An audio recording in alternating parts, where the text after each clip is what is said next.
This week's episode of the Co-optional Podcast is proudly sponsored by Squarespace. Get 10% off your first order at squarespace.com/cooptional. Create your own professional-looking website with no prior knowledge required at squarespace.com/cooptional.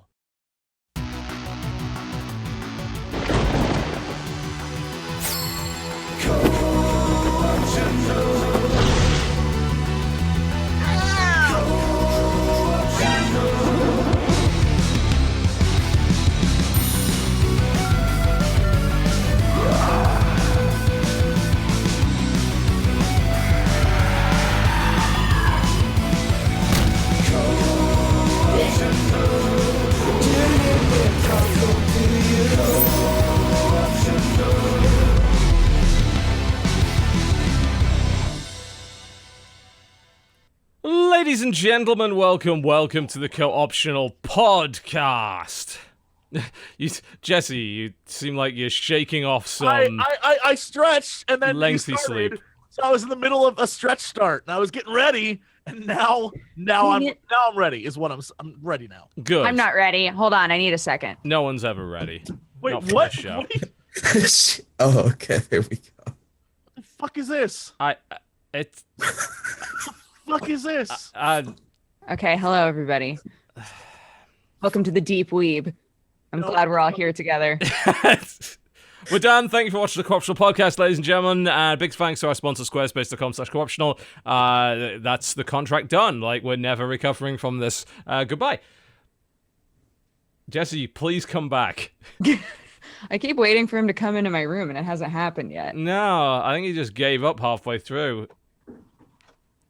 No, he left. I think maybe he's grabbing a beer. Why the fuck do you have that? I didn't need one. The scouter, so that I can Yes. tell what everybody's power level is. It's a dangerous world out there, TB. Sure. I mean, she's not For wrong. fuck's sake. Here we go. Here we go. You know, I like how the two of you have decided to make up for the fact that we're only running half cams today. Like, that's great. Yeah. That's brilliant. Two of us don't have cameras running, and you are really blowing it out of the water. You're right welcome. now. How's it going, internet? Uh, Hashtag don't date robots.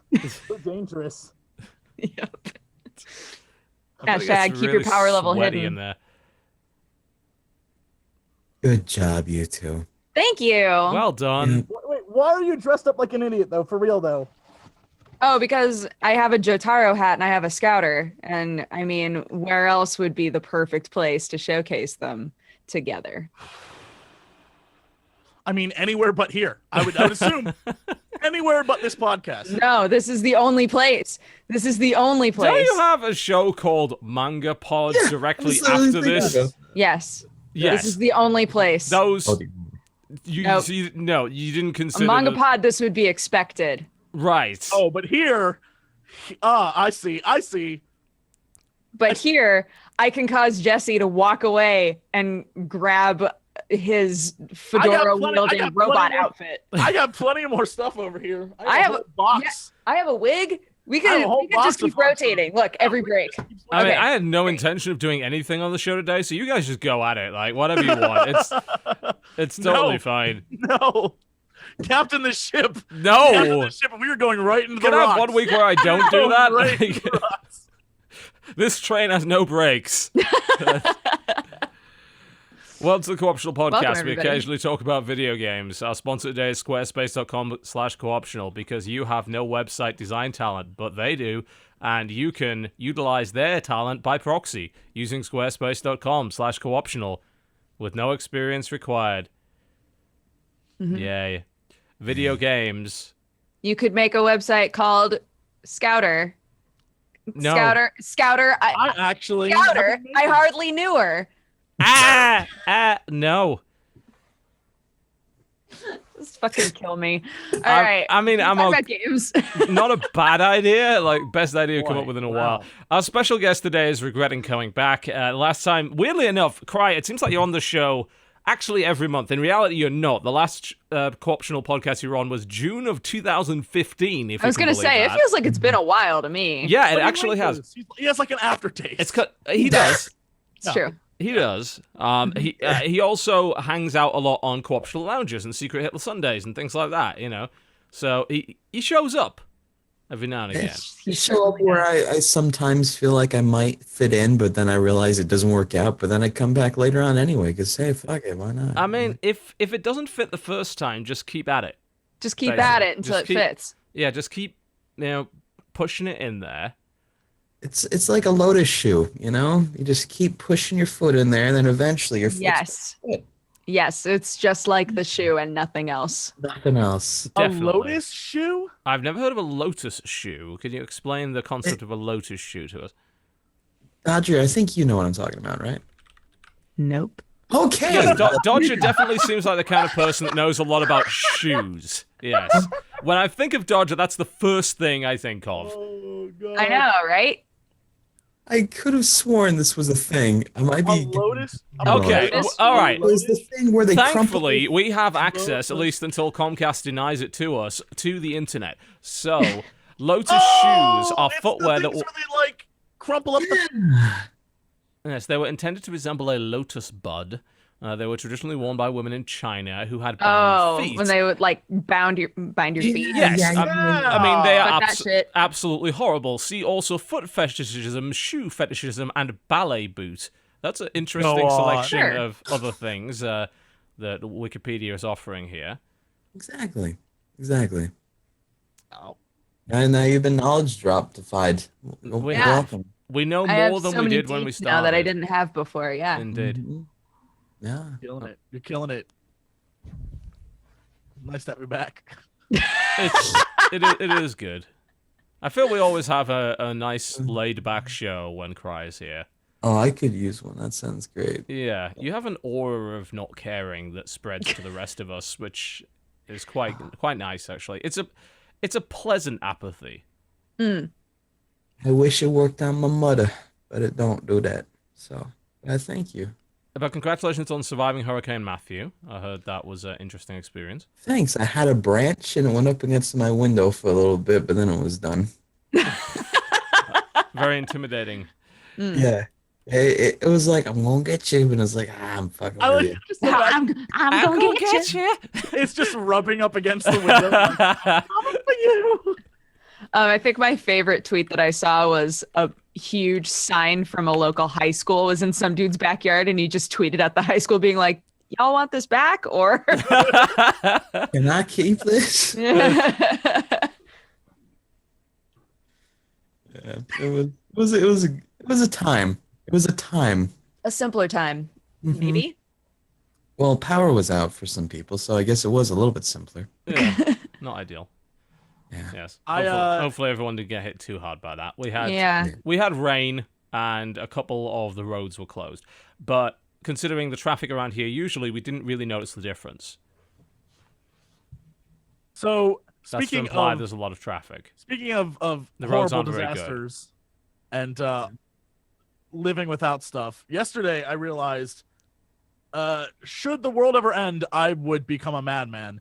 I woke up, went to go take a shower, and there was no water. No water pressure. There's no water anywhere in my apartment. And I spent the morning freaking out. I was like, I can't leave my house without a shower. I'm going to stink. This would be so gross. And so I realized at that moment, should there ever come a time where society breaks down, that's when I would lose it. People would be dead.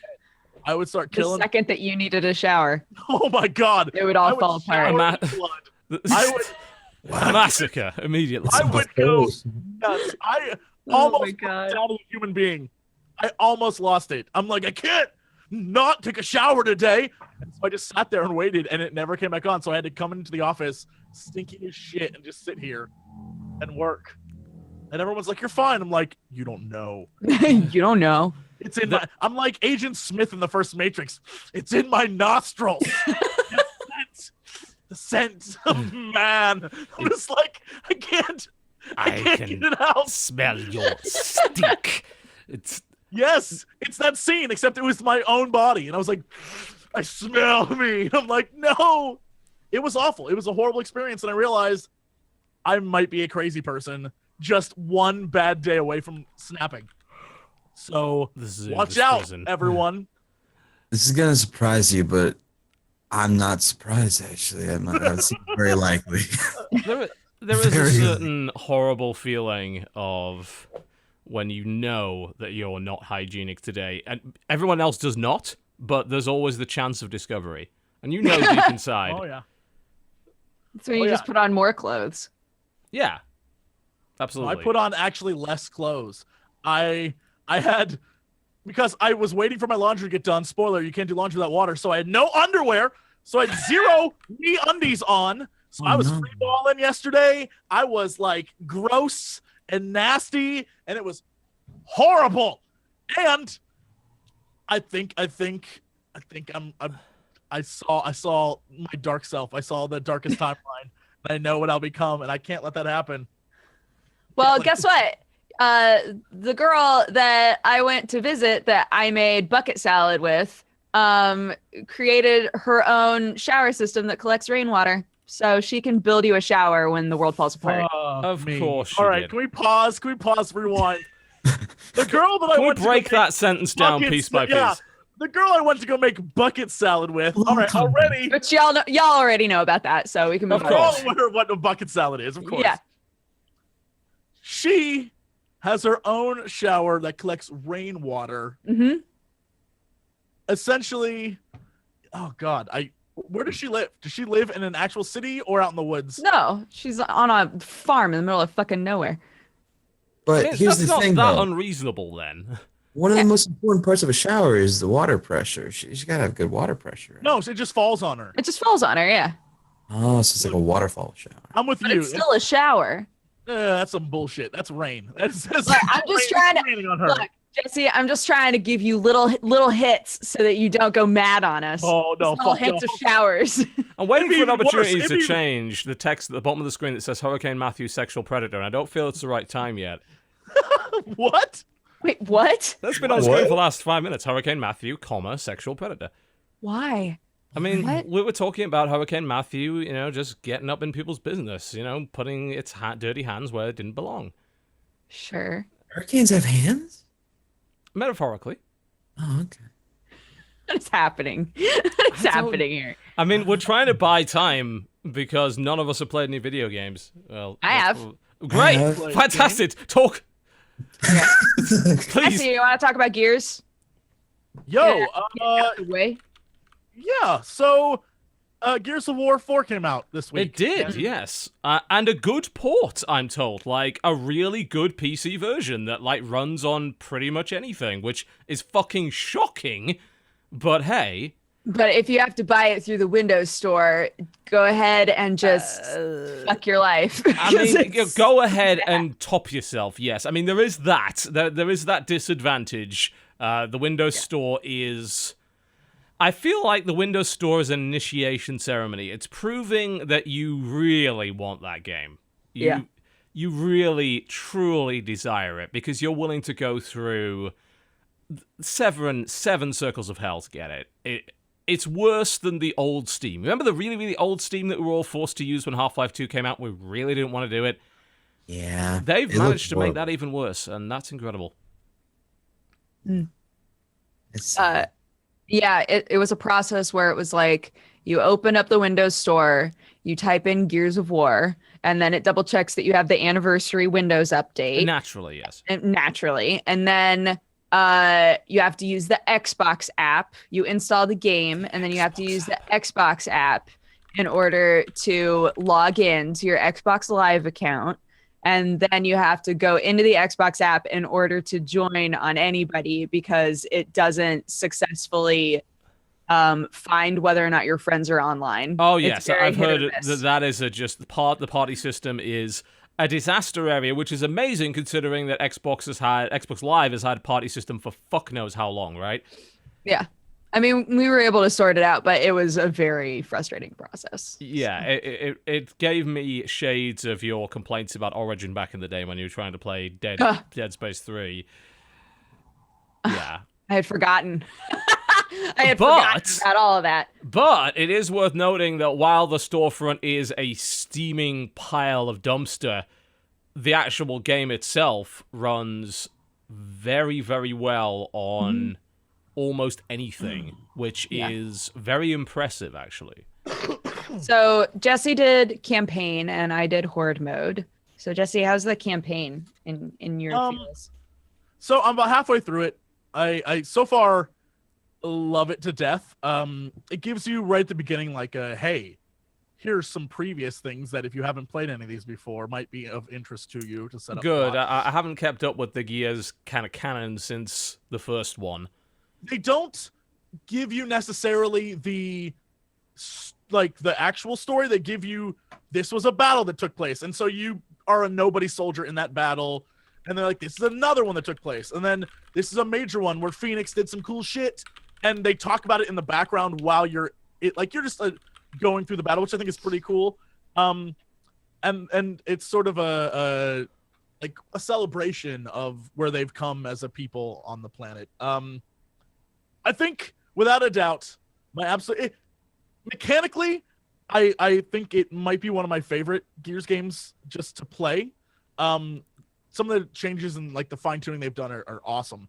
I'm intrigued to know, what exactly, because I mean, I think Gears is known by a lot of people, and a lot of people kind of make jokes at Gears' expense as this is the chest high wall cover shooter, like the quintessential chest high wall cover shooter. It is, and it continues to be. Like to say otherwise Dodger probably has even more experience, having just fought horde after horde. Yeah, but sure. It continues to be that. It's just I don't know if it's frame rate or what it is, but just is smoother. Does that make any sense? Like, the game runs at very high frame rates. Like, it runs incredibly well, and the frame timing, which is something that doesn't often get talked about, the idea of the consistency between frames, as opposed to just the speed, the overall frame rate is apparently very, very high, because it's well optimized, so it feels like, it's a butter shooter is what it is. It feels buttery. Yeah, I mean, it just is it's hard to describe it besides sounding like, oh yeah, no, it's just Gears of War, which it is. It's literally, if you've played Gears of War before, going into this, you will not be lost or confused. Like immediately from the beginning, you're going to be like, okay, I know exactly what to do here and all this stuff. Sure, I mean, Gears was not exactly a complex concept to begin with. Yeah. It just seems like they've taken Gears and polished it up to That's exactly right. the It's mirror like a little bit shine, more polished and yeah. Sorry. I was gonna say I've never played a Gears game before. This is my very first one. And yeah, even then it did not take me very long to be like, oh, I get it. Okay.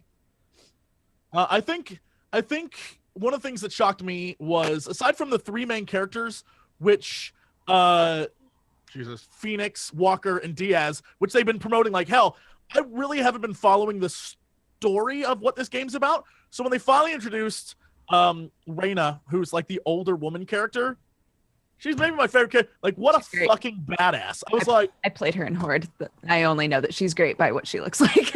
I was like, Wasn't Anya also really fucking awesome in the previous Gears games? Like, they have some pretty cool characters for what is otherwise a fairly generic setting, which I think is kind of what allows it to stand out, because otherwise it would be considered an extremely generic game. But the people, there's something about the way that each character is VO'd and written that really immerses you into an otherwise fucking generic as hell setting.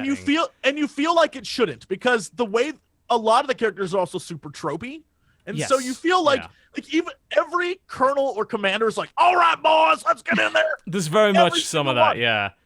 And so it's one of those things where you're like, this shouldn't be nearly as entertaining as it is. It's just But really so well far, executed. 4 games, I've been thrilled to play all 4. Mm. I'm just like, it's mind-boggling that that's the way it is. But it's one of those things where, from the outside looking in, if you've never played a Gears game before, you probably have the idea that it's just like super muscle-bound dudes and they're all broing out. And then one guy's like, no! And then some guy's like, I've got to sacrifice myself for us, bro. Like, What accent was that? I have got to ask. Bro, I gotta sacrifice myself for you, bro. it was a colonial accent. TV. Of course, yes. New colonial accents. And it's just a weird, from the outside in, you see all the trailers and the cutscenes, and like if you just are on the periphery of what Gears is, you get that vibe of like, oh, this is stupid. Play it. If you've never played a Gears of War game before, play it. It's super fun. It's really entertaining, and I'm sure Dodger can talk about the other stuff that you can do in the game, which is literally just get online with your friends and murder shit. Well, Horde mode's always been kind of a big deal in that series. I'd love to know what your experience of it was in 4. It was really, really fun for me. It there's 50 total. There's 50 waves, and every 10 waves there's a boss. There are different classes that you can play inside of the Horde mode. So like I was a scout, which meant that all of the materials that the dead bodies dropped, I would grab more materials than anybody else. Sure. There's the engineer who can make turrets and stuff and make sure that they're still working and things like that. It was really fun. Just the way that they just explode on you is so great. When you have a shotgun and somebody comes right up next to you and they just explode, it feels so awesome. But with the 4 of us, you can have up to I don't know if it's 5 or 6 people. But we just had the 4 of us, and we were able to get up to wave 40 before it was like, okay, there's no way that we can progress. Like, we tried to fight the same boss over and over and over again, and we were like, okay. Is there an issue with your character kind of progressing and getting more powerful through sessions? Do you feel like you were gear checked at that point, or are you just not good enough, like, skill-wise? You know, it definitely felt like you're not meant to be able to hit all 50 waves, you know, without like playing it a few times and leveling up and sort of changing like your kit, because each person has a different, you can change like what ability you bring to the table. So depending on your class, like there are lots of different abilities that you can choose from that are that class specific, and sort of figure out the play style that you want that works best for you. And then just like lots of communication, obviously, but it definitely felt like there was no way that we could progress anymore. Like we either needed to be more cohesive as a team from the get-go, because if you like, we had lost all of our turrets, we had lost everything by that point, and there was no way for us to build back up, you know? Yeah. As long as it's not a flat-out gear check, because I feel that's like horribly cheap in terms of I wouldn't say it's a gear check at all. Good. I mean, other people in the chat seem to be agreeing with you that it is a skill thing, and you know that you just have to master it, which that's cool. You know, I've never been a massive fan of Horde modes. I have to admit, I think there is a definite sense of camaraderie that you got to have. Playing with randoms, I wouldn't like playing with a group. No, thank you. People that you know, absolutely. That I can certainly see the entertainment value of. Yeah, I liked it a lot. I would love to play it again. So the bosses, I guess, are from the campaign. Like some of the would assume so. Yeah. Yeah. And so some of the bosses, I was like, what the fuck is this? They'd be like, oh, it's this thing. So. You mean Creepy Hands? That's my favorite boss. It looks like just a hand that's like, but it's giant. I have not seen Creepy Hands. No, Creepy Hands did not show up in Horde mode. I don't know what the hell he's called, but he's great. Oh, Creepy Hands. Oh, Creepy Hands. That's making me wish I actually got into Gears, because my only experience with Gears was the first one, and I remember playing for 10 minutes again, wicked motion sickness, and I was just like, yeah, there's a specific technique that they decided to coin called the roadie run, which is it's designed to be a camera view as you run forward that looks like someone is literally chasing you with like a handheld camera, like almost like it's a found footage kind of thing.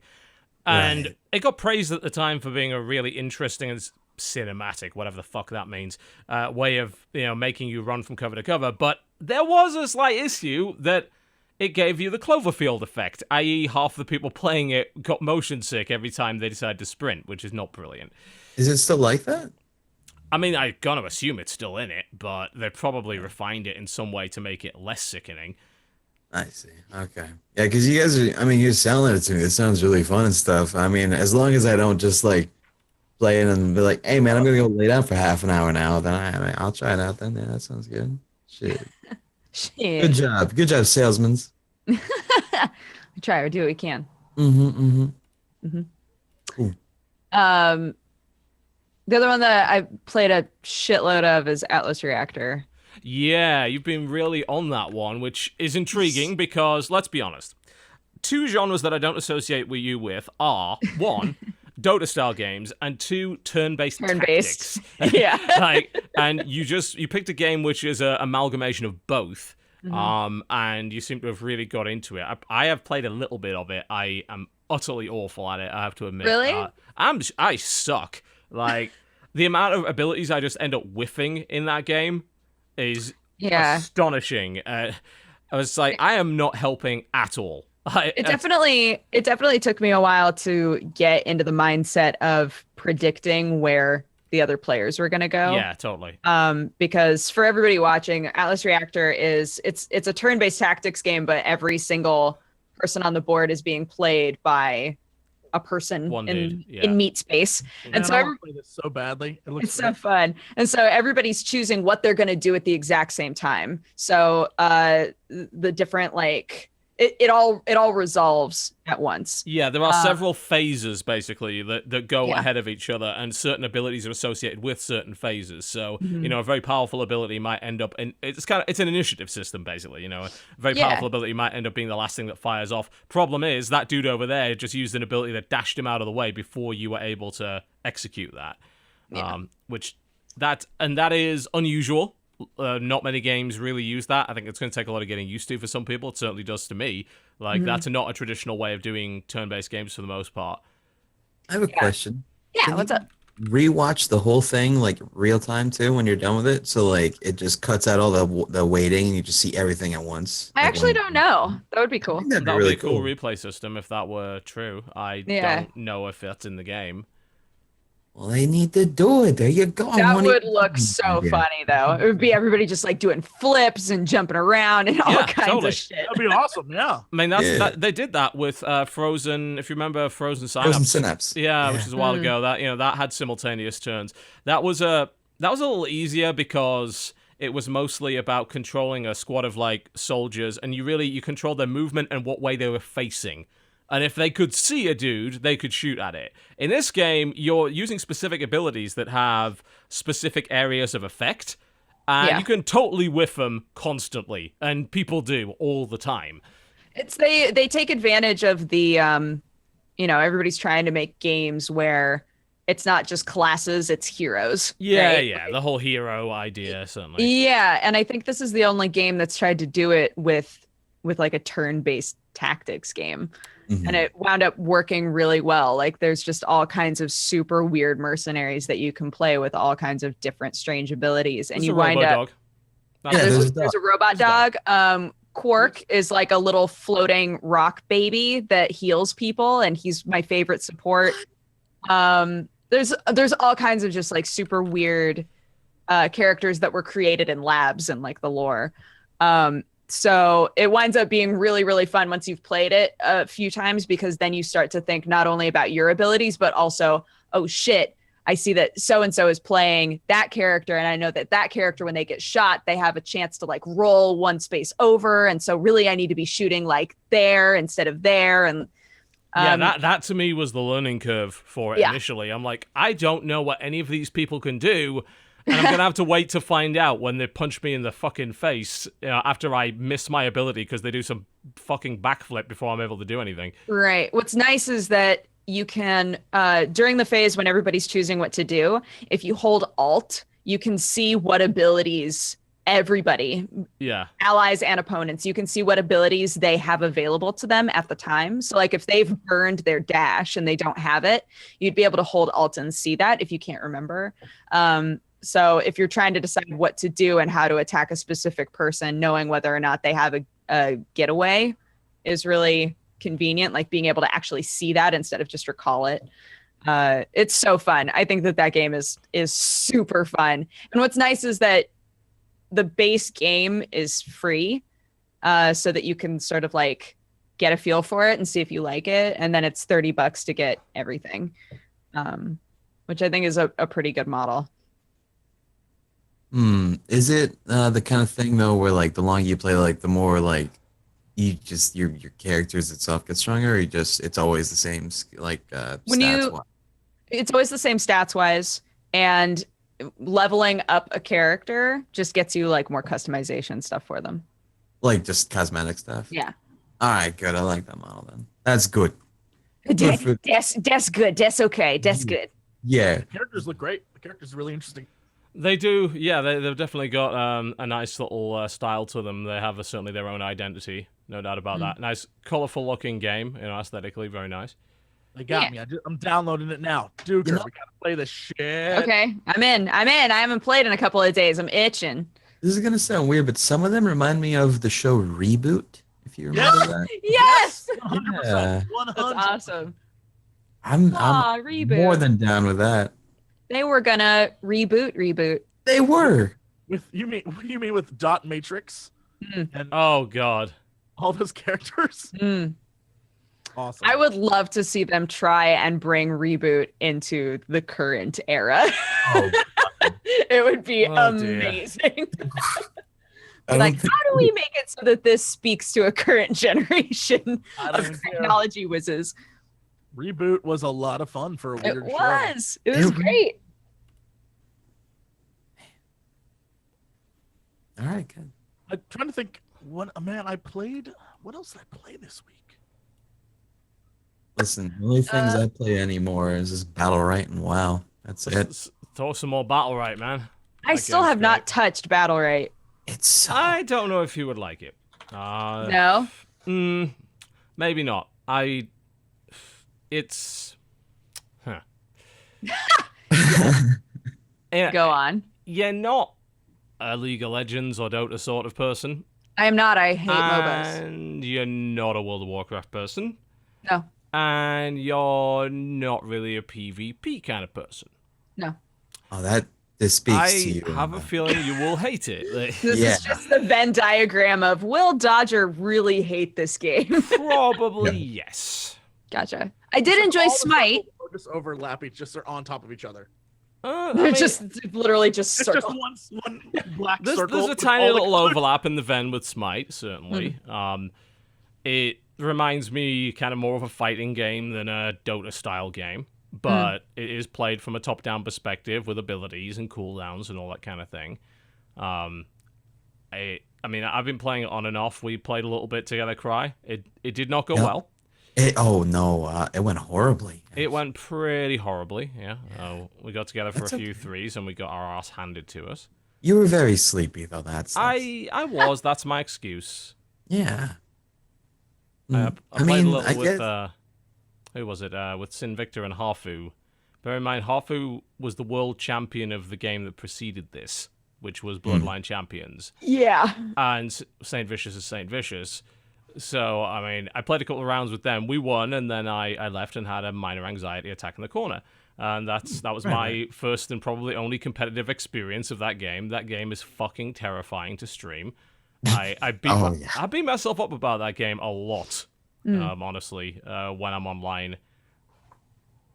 But it is great. It's a really good game. Something about streaming the game will always have people telling you, "Hey man, there's EX abilities."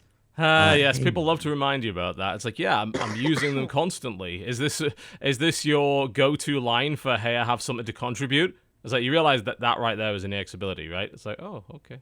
Like, yep, we know it has EX abilities. Yes, it does. Yep. That is nice. I see another one. Apparently, who here? I know Jesse has. How about a certain game with trucks? Oh, dear. Oh, that game! Holy shit! It's Clustertruck, isn't it? Yeah. It is Clustertruck. Oh, my. I have been putting off playing that game for so long, and then I watched Jesse play that game while drunk. That was a trip. That was a fucking trip. Letting chat convince me to do Twitch integration was the single worst decision I've made in my life. Don't. Y'all are assholes. Y'all are assholes. I've done that once. I did that with Party Hard, and I regretted it horribly. I didn't even like that game in the first place. They made it a hell of a lot worse. Don't trust them. There is there are many maps that I could just breeze through, and I was like, oh, well, that was easy. There were some that required you learn a pattern, like you had to learn exactly how to do it. So the very last map that I did was like the end of level 4. I learned, just as I learned the pattern, incoming laser trucks, incoming earthquakes. And I was like, I can't do this, because you had to jump through, and then like They made the trucks bombs. So there's one part where you have to wait on a truck to jump at a certain time. Can't do that shit anymore. I was like, y'all are fucking assholes. I lost my mind. I lost my mind. Dodger came in, and she was like, it'll be okay. I was like, it'll never be okay. It'll never be okay. I watched the trailers for that game. It just looked like pure pain and suffering. I can't imagine why I'd pay for that experience. I mean, CB. The For the goof. For the goof. the thing is, if you don't stream it, or at least don't enable Twitch integration, it's not a bad game. It's pretty fun, actually. But fuck that last level. Nope. No, Nope. I can't. Not doing that one. There's some levels that are really clever and really interesting, and you see, like, when you have to jump from, like, road to road, I'm like, Yeah. oh, this is cool as shit. But then there are ones where it's, you have to jump between moving things, like, you have to time everything so perfectly that it's just it's a frustration simulator. You're like, you sons of bitches. I threatened the developers. I threatened to fight the developers. People are saying that they like to troll around and come watch people play, and I was like, Of if there are course any they in do. chat, I will fight you. I will fight. I want to fight you. Better not. You better not. I was so mad. I was You seen where they quote unquote hack people who stream the game? Oh, Yeah. God. Yeah. They do It's like a pretty- dev takeover. Yeah. It's pretty interesting how they pull that off. That's a nice I've never little seen a marketing game do thing. that, actually. No, that's... the whole Twitch integration idea is interesting. I don't necessarily know if it's an effective marketing strategy, especially when I see a game tout the integration. It's like, well, that's cool and all, but you're marketing a feature that less than, 1% of your player base is going to have any use for whatsoever. That probably isn't going to sell all that many copies of it. It may get more people to stream it, but does that translate into sales? I'm intrigued to see if it does. Right. I as a person who interacts with my chat a lot while I'm playing games, I like that there are games like that are coming out that Oh, absolutely. that Yeah. make it so that chat can get involved. But I totally agree with you. I keep wondering as well, like how they're going to wind up achieving the same bottom line, There's that, and also, like you just said, how you interact with your chat. Your chat's useless at that point because all the votes going through the chat. It's like, hey, any conversation we had now is just a bunch of ones and twos. Impossible. Yes, it's Yeah. just it's spam fest. It's But in a game like Clustertruck, you're already just fucking in the Yeah. spiral of Yeah. trying to not die. So It's a bit of a clusterfuck with Clustertruck. Yep, we had to say it. Sorry, we said the F word here. Sorry, guys. oh no, our sponsors no. our sponsors will leave the immediately. frick word, no. Oh. Shit. oh, frick. I can't Oh, believe you wow. said flip on the internet. Oh, Oh. flipping hell. Flipping heck. Oh, Flippin' heck. flipping heck. No. My daughter is watching, sir. Will you stop? How dare you? How dare Flippin' you? heck. Ah, flippin' heck. Well, Clustertruck is actually selling relatively well. As much Yeah. as people will label it a stream bait game or a YouTube bait game, it's not doing badly at all. According to Steam Spy, 70,000 copies so far, which for a game about jumping on trucks is not too fucking bad. I mean, at really. its core, it's a fun game. I mean, it's not. It isn't stupid or like a quick cash grab. There's actually some mechanics behind it and learning how to do stuff, and I think it's fun. I think that it's just, if I can't do Dark Souls, I can't do Clustertruck. But that's got to The be. rage in me grew. The rage. Here's the thing. While I was playing it, when I would scream or get mad, I imagined, I was like, fuck, man. Oh, that's not fair. Right, guys?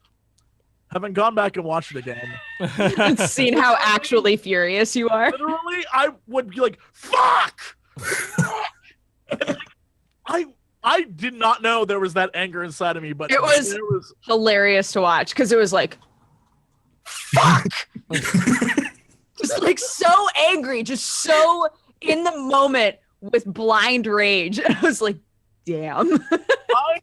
apparently in my mind I thought, well, I'm being hilarious. I'm being like really cute and funny because I've had a few beers. And I'm like, oh no, nope. That was rage. That was alcohol fueled rage. Oh my! It was horrifying to watch. I was like, holy shit. When I came in while you were playing it to like pat you on the back and be like, it's okay, buddy. Kristen was like, I'm not giving him any more beer. He doesn't need any more. Jeez. But then I finally won and had to end this.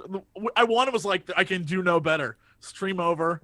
I Bye. fell out of my chair with joy.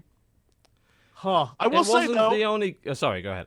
No, like, even though I was furious with anger, the few times that I managed to get through a level without dying once were like the greatest. It's like the greatest joy of your life. Oh, absolutely. That is the one thing that I assume that is why those games are appealing to most people, is that the highs are, the lows are very, very low and the highs are really, really high, and people are chasing those highs. I remember when we did we're trying to beat the first boss in Meat Boy, and it was just death after death after death after death after death, and then sheer joy for at least a good 5 seconds after we'd won it. There's an appeal to that. Yeah. It wasn't the only game that you played with alcohol this week, I noticed. Oh, No, Defense Force. we definitely played EDF. EDF to save I our just wanna Mother point out- Earth from any alien attack. That game. There's a full song in that game. It's great. There Every is. expectation I had. Really I did. put it on YouTube. Just go watch it. Dodger and I played, and from hearing weird hentai moans in the background for no reason to That turned out to be my character. Side note. her character dying. Oh yes, the wing diver has a tendency of doing that, especially when she gets hit by damage over time. There's a lot It of was so funny. I was like, "What is that noise?" And it was just. I was like, I don't know. Yep. From the moment I decided I want to be the guy who just had vehicles, I was like, "Oh, cool." At first, there was a tank, and I was like, "All right." And then it kept getting. I was like, "Now you're in a mech. Now you're in a mech the size of the city." Yeah. If you want to see pure joy in a person, go just watch that 5-minute clip where I finally unlock this like world-sized mech. I've never been happier as a game player in my life. That was a joyous moment for me. What I loved was when, I can't remember if it was the small mech or the big mech, when you were like, oh, I can finally call it again. And you called it again, and the other person on our team got in it. And you were like, fuck you. I didn't know you could do that. So I was like goofing around, and he just jumped in. I was like, how dare you? What I loved was I missed this whole stream, but I saw on live stream fail that Jesse forgot how to say please or spell please or something. Oh my God. That was the most ridiculous conversation of my life. you know what the best part is the fact that this is what makes it so like comedically genius. For some reason, I thought to say, I'm not nearly as drunk as you think I am. This is how you spell please. And it just fit so perfectly that I was just like, P-L-E-A-S. P-L-E-A-S. And I couldn't figure out why you didn't know how to spell please until I realized. My favorite part of it is that the whole beginning is me saying, that's not how you spell please. You spell it P-L-E-A-S-E. And you were like, no, P-L-E-A-S. P-L-E-A-S. And then once you realized there was an E on the end, you were like, I thought for sure you would at least know how to spell it. And I was like, I do. You doubled the fuck down on that one. I'll give you that. Look, here's the problem.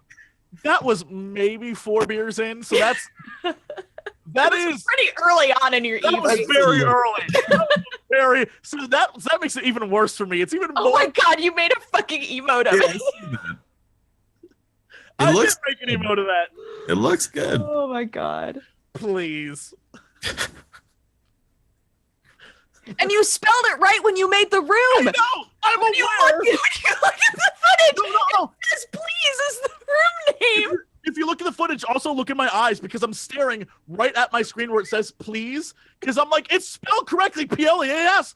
My brain, guys, if you ever need proof that alcohol impairs you, I literally was staring at P-L-E-A-S-E and could not remember to say the E. I couldn't say it. Well, you said one, just not the second one. Yeah, it was so bizarre. And yeah, Yes. that happened. So now that exists with that and Gerard's weird whatever phrase he said when we were doing our live stream, that also exists as well. Which one? what was he something about the flag? Like fix the flag. Oh, that yes. Yeah. Yes. Okay, got it. Yep. Yes. Now we are embarrassed together forever. That game is a Turned wonderful interpretation of. It's a very B movie game. In Yeah. the sense that, and it's one of those is it weird fun? ones where bad games generally don't have the same appeal as bad movies. I think because, generally speaking, you don't have to work to watch a movie. A movie's really bad, you can still appreciate it on some level because you're sort of passively soaking it in. Whereas you've got to work to get things out of video games. And if video games are bad, then the work is unpleasant. Right. And then you've got EDF, which is broken 7 ways from Sunday, and somehow that still adds to the charm Has a of the whole fucking thing. terrible UI. Oh god, yeah. That UI has not improved in like 6 games. They haven't fixed that at It looks all. awful. The collision detection is still ridiculous. The physics are still terrible. But there just aren't that many games where you can blow up that many giant space ants with that many silly weapons, and the weapons just keep getting stupider. Like they really do. You can't. It's like you just think you can't get one more silly variant of an assault rifle, and here they are with 999 rounds of ammunition that spits out about 100 fucking bullets a second. Can you confirm something for us? I can try. Jesse and I argued at length over whether or not these bugs were the aliens. The bugs are the aliens are using the bugs. Yeah, they're like the aliens. kind of the slave race. Later on, you're definitely encountering alien mechs robots, and we- alien we vehicles and stuff. We ran into like alien ships all over the place. And, Yeah, like, that we're they're- dropping the bugs. Yeah, later on you'll come up against stuff that is, it's like that kind of slave race that they send initially. There's still But obviously the giant actual bugs. aliens aren't just like cooler, they're more not. advanced bugs. No, they're not just ants with like crowns. Like, yes, my queen. I mean, that would I be think they're just really controlling the insects. I'm pretty sure they're just controlling the insects. Yes, my queen. Yes, my queen. Yes, we destroy mankind. Oh. Oh my fucking god. Yeah. We thought a little harder And about this scene. than the developers did, I think. But yeah, that game is very silly. It only has the Dynasty Warriors effect of cutting through unholy amounts of enemies, and that being incredibly enjoyable. It is ridiculous. It's super silly, and the minute you start singing that ridiculous song, and then everyone keeps singing it, Yeah, that's a beautiful moment in the game right there. it's wonderful. And then just the random voice acting, that just comes out of nowhere. And you're Yeah. just marching along. It's like, my wife and son were killed by insects. And then the other one is like, and then just it ties together with something that is like nonsensical. It's like, we will kill them with bullets. It's like, yes, you might. That is a line in the game. Kill them with bullets is a line in the game. Yeah, I'm trying to remember some of the things that my girl said. Oh but god, there's so Pretty much many. all of it was. I was thrilled to discover that my guy was basically a shaman from Warcraft. I just dropped like healing totems and defense totems. And I was like, this is the best. So I ran behind and kept everyone alive. Yeah. I'm real good about that. I totally forgot to get weapons at one point, so I literally did nothing. But we won. Generally so, helps to bring a weapon of some sort with that character. Yeah, I thought I'd bring a mech. I mean, a mech is a weapon when you're allowed inside it and it isn't stolen by your friend. But And all I did was end up destroying the city. I don't know that yes. actually helped any. It Right. does because lot of better line of sight. You just kill Yeah. all the buildings and then it's just like Bad Company 2, just like that Battlefield game. You kill all the buildings so you can see everybody. It's I do ideal. love that pretty much any gun with one shot can take down a building. Yeah, if I'm it's like, explosive, it good. will probably do that. Yes, it'll have that effect. Good. It's that game is Jesse a did kill me. I do remember that. shit ton of fun. I don't remember that. Oh, I did an airstrike. I called it an airstrike. Yeah. I killed you numerous On me. times. Yeah. Oh, absolutely. Oh yeah, that killed you a lot. Yeah, they just keep Super upping the dead. ante. That is a game where there is a big gear check. If you try and play that on the really insane difficulty levels, you are going to die. We learned. We did that. Yes, you We will. put it on Inferno or whatever. That was a it is. mistake. That was a Yeah. mistake. It was Yes, good, but it then was we good switched shit. to hard, and that's when we started getting the cool shit. Yeah, So- We did start getting the drop- cool shit. The difficulty definitely ramped like quite noticeably. Yeah, a lot of it is just straight up gear check. Like there's levels of you can get levels of weapons, but there's also weapon types, and the really cool shit drops on the higher difficulty levels. So if you are able to find a mission that you can do on hard or very hard and just kind of farm it for silly gear drops, you can eventually get some really good shit and then use that. But there's also the idea of farming armor, which is permanent HP. Every time you grab an armor crate, that's 1 permanent health that you get for your character. And you kind of need that on the higher difficulty levels, because you take like one swing, it'll just kill you if you don't have enough HP. So there is that to it. That game also has a shit ton of missions. I don't know if you've noticed. There is a lot of them. Yeah. Huge amount of content. Just don't play any of the underground ones. They are not fun. Like, they've never been good. I don't know why they keep doing them. They're bad in all of the games, but just play anything that's above ground. The one underground one that we did was hilarious, because we were like, where the fuck are we? Exactly. Just, like, going through Navigating it is forever in impossible. circles. There's probably a bug stuck in a wall somewhere that can't path to you, and that's why nothing is happening. It's right here. It's supposed to be right here. Yeah. I chose so poorly for that map. I was like, oh shit, we're gonna take on bugs. Awesome. Airstrike. Call in No. next. So we're underground and everything's landing above us. I'm like, oh shit. So I had nothing. Someone just running behind, like, hey everybody. Yeah. Glad I came to help. Yeah. Worst decision. It is a game that does not look that fun when you break it down to its individual mechanics, but it is just a case of, do you like blowing up a lot of things at once? Because that game has a lot of things, and those guns are pretty fucking powerful, like insanely powerful. You want a multi-launcher grenade launcher that fires like 40 grenades at once? Sure, that's mid-tier. That's no problem. You can get that. It's insanity. Complete insanity. I enjoyed it immensely. I think some of the loot drops, like you were talking about, a lot of stuff is just junk. broken and Utter weird. junk. Yeah. Like the loot drops, there'd be times where I'd get, I think if you go watch the video, there's one point where I get 3 of the same thing, level 20, and I'm like, yeah. what's the point of that? Yeah, they could really do with reworking that system. It's very random, and a lot of those games are just, a lot of the guns are just shit. Like, it's like, I'm going to try this, and like, no, there's the infamous tortoise missile that travels so fucking slowly that it may never hit what you're trying to go for, because that thing is moving faster than the missile is. It's just like, why is this gun in the fucking game? Like, but it does have some really fun weapons, I have to admit. It's a dumb game. It's very It fun. is, but it's very fun. Very fun, dumb game. In a good way. Yeah, in a great way.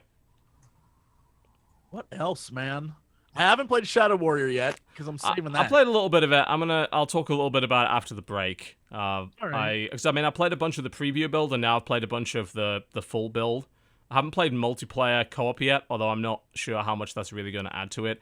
But there are a couple of issues that I thought might crop up with that game that kind of have, which is unfortunate. I think it's going to be very divisive to those that like the previous one. But I'll talk about that after the break, actually. It's about time for a break. Let's do that. Let's do that. Then we come back, we'll talk a little bit more about the games we've been playing this week. Our sponsor this week, squarespace.com/cooptional, ladies and gentlemen. Get 10% off your first order, squarespace.com/cooptional. We have re-signed our contract with Squarespace. That means more ad scripts. Yay! This one's a doozy, I promise. This is an awful... Strongly disagree. I think it's carried by your VO. Let me put it that way. It's not carried by Thank the you. writing, so, Thank you. yeah, there has never been a more Starbucks black metal voice, and there never will be again. So we're gonna listen to that. We'll be right back after the break, folks. Do not go anywhere, please. Dodger, I'm not really the sort of person to mention this, but I've been a little bit concerned about your health lately. I really don't comprehend your meaning. Well, firstly, that. Secondly, I wasn't aware that there was a shade of pale beyond sickly gross nerd, but you seem to have achieved it. Oh, this? This is corpse paint. Wait, corpse paint? Oh, in this castle of lies we call a world, I refuse to show my true face. The eyes of deceit and ignorant idolatry are everywhere. Can I ask what brought this on? It is time to return to a simpler life. A time before the sickening green light. A time before the never-ending tsunami of pain. The time before the software of spite. This is about the Steam release list section, isn't it? Look, we can shorten the segment if you want. It's not really that big a deal. No. The world must know of the rotting heart that beats within, and once aware be prepared for the cleansing frost of the frigid storm as icy as my veins. I have a sweater here if you need... We must start a black metal band. Oh, yes, a much more logical solution, but let's be honest, nobody around the office has any musical talent. Yes, they will name me Corpsegator Vargheimen III. They very well might, but who's they? You don't have any other band members. As much as I hate to admit it, you are correct. None here possess the frostbitten determination to join such a group. Well, why don't you set up a website using squarespace.com/cooptional? You can showcase your demo tracks, recruit new members, and of course have a place to show off your incomprehensible band logo. You can even get 10% off your first order at squarespace.com/cooptional if you sign up today. Such a thing could not be. Time is of the essence. To lustfully worship the inverted moon goat upon its throne of ice and snow is a time-consuming task. Well, thankfully Squarespace doesn't require any actual talent to use, and you can set up a website in just minutes. It's got plenty of professional templates to get you started, and what you see is what you get, with intuitive editing and easy-to-use functionality. You can save even more time by picking up your domain name at the same time with new Squarespace domains. No hidden fees, no missing features, and of course complete privacy to ensure your stage name will never be compromised. The recruitment of those who will bring the final Ragnarok upon this wretched world is at hand. Squarespace.com/cooptional shall be the unholy vessel of deliverance, and my 90-minute concept album, The Chorus of the End. Well, good job you won't have any storage issues with Squarespace. What's it about, anyway? It is beyond your mere mortal comprehension. Is that an axe? Maybe. Squarespace, build a website for whatever you like. Portfolios, storefronts, resumes, 98 minutes with drum blast beats accompanied by the faint sound of distressed goat in the frigid distance. Anything is possible with a website from Squarespace. Squarespace, set your website apart. Put the axe down! Ladies and gentlemen, welcome back to the Co-Optional Podcast. I forgot we were going to do a costume change. I put my stuff away because I didn't want to. You didn't put your corpse paint on. I don't know what the fuck. I know, right? Yeah, really Thank you. disappointing. From the resident edgelords to all of you. Indeed. Yes. So, there was a reference within that ad that nobody got, and I don't really blame him, because there is a black metal band that does nothing. They're a acoustic black metal band. Yes. Go on. I love this already. Yes. It gets better. They go by the name of Impaled Northern Moon Forest. Of course. Of course. Now, you need to start to have a look at the wonderful album art from Pale Northern Moon Forest. What the fuck? It's all done in MS Paint. So basically, it is a very, very lo-fi, very short selection of black metal tracks recorded with an acoustic guitar with very, very long titles. Such as Summoning the Unholy Frozen Winter Demons to the grimmest and most frostbitten inverted forest of Asbaragaroth. And Grim and Frostbitten Gay Bar is great, classic of theirs. Blood lustfully praising Satan's unholy almightiness in the woods at midnight. Lustfully worshipping the inverted moon goat. While sitting upon what is it? This is a very long title. I've forgotten the whole. I found the reference. You found the reference. Yes. I found our reference. Yeah. Is it? Or was that Gazing at the Blasphemous Moon? No, Gazing at the Blasphemous Moon while perching atop a very, very, very, very, very, very, very forsaken crest of the Northern Mountain is one. Lustfully worshipping the inverted moon goat while skiing down the inverted necro mountain of Necrodeath Mortem. Track 9 of their classic album, Impale Northern Moon Forest, self-titled, of course. The track is about 27 seconds long. It's a really wonderful experience that everybody should. In fact, their entire album is 10 minutes, I think. So it's great. Awesome. I can't wait. It's wonderful. The time it takes to say the titles is sometimes longer than the actual songs themselves. Song. Yes. Yeah. I did not expect anyone to get that reference, nor do I blame them. When I used to stream music online, just doing it was a Shoutcast radio. Every now and again, I'd just slip a song in there and pretend it never happened.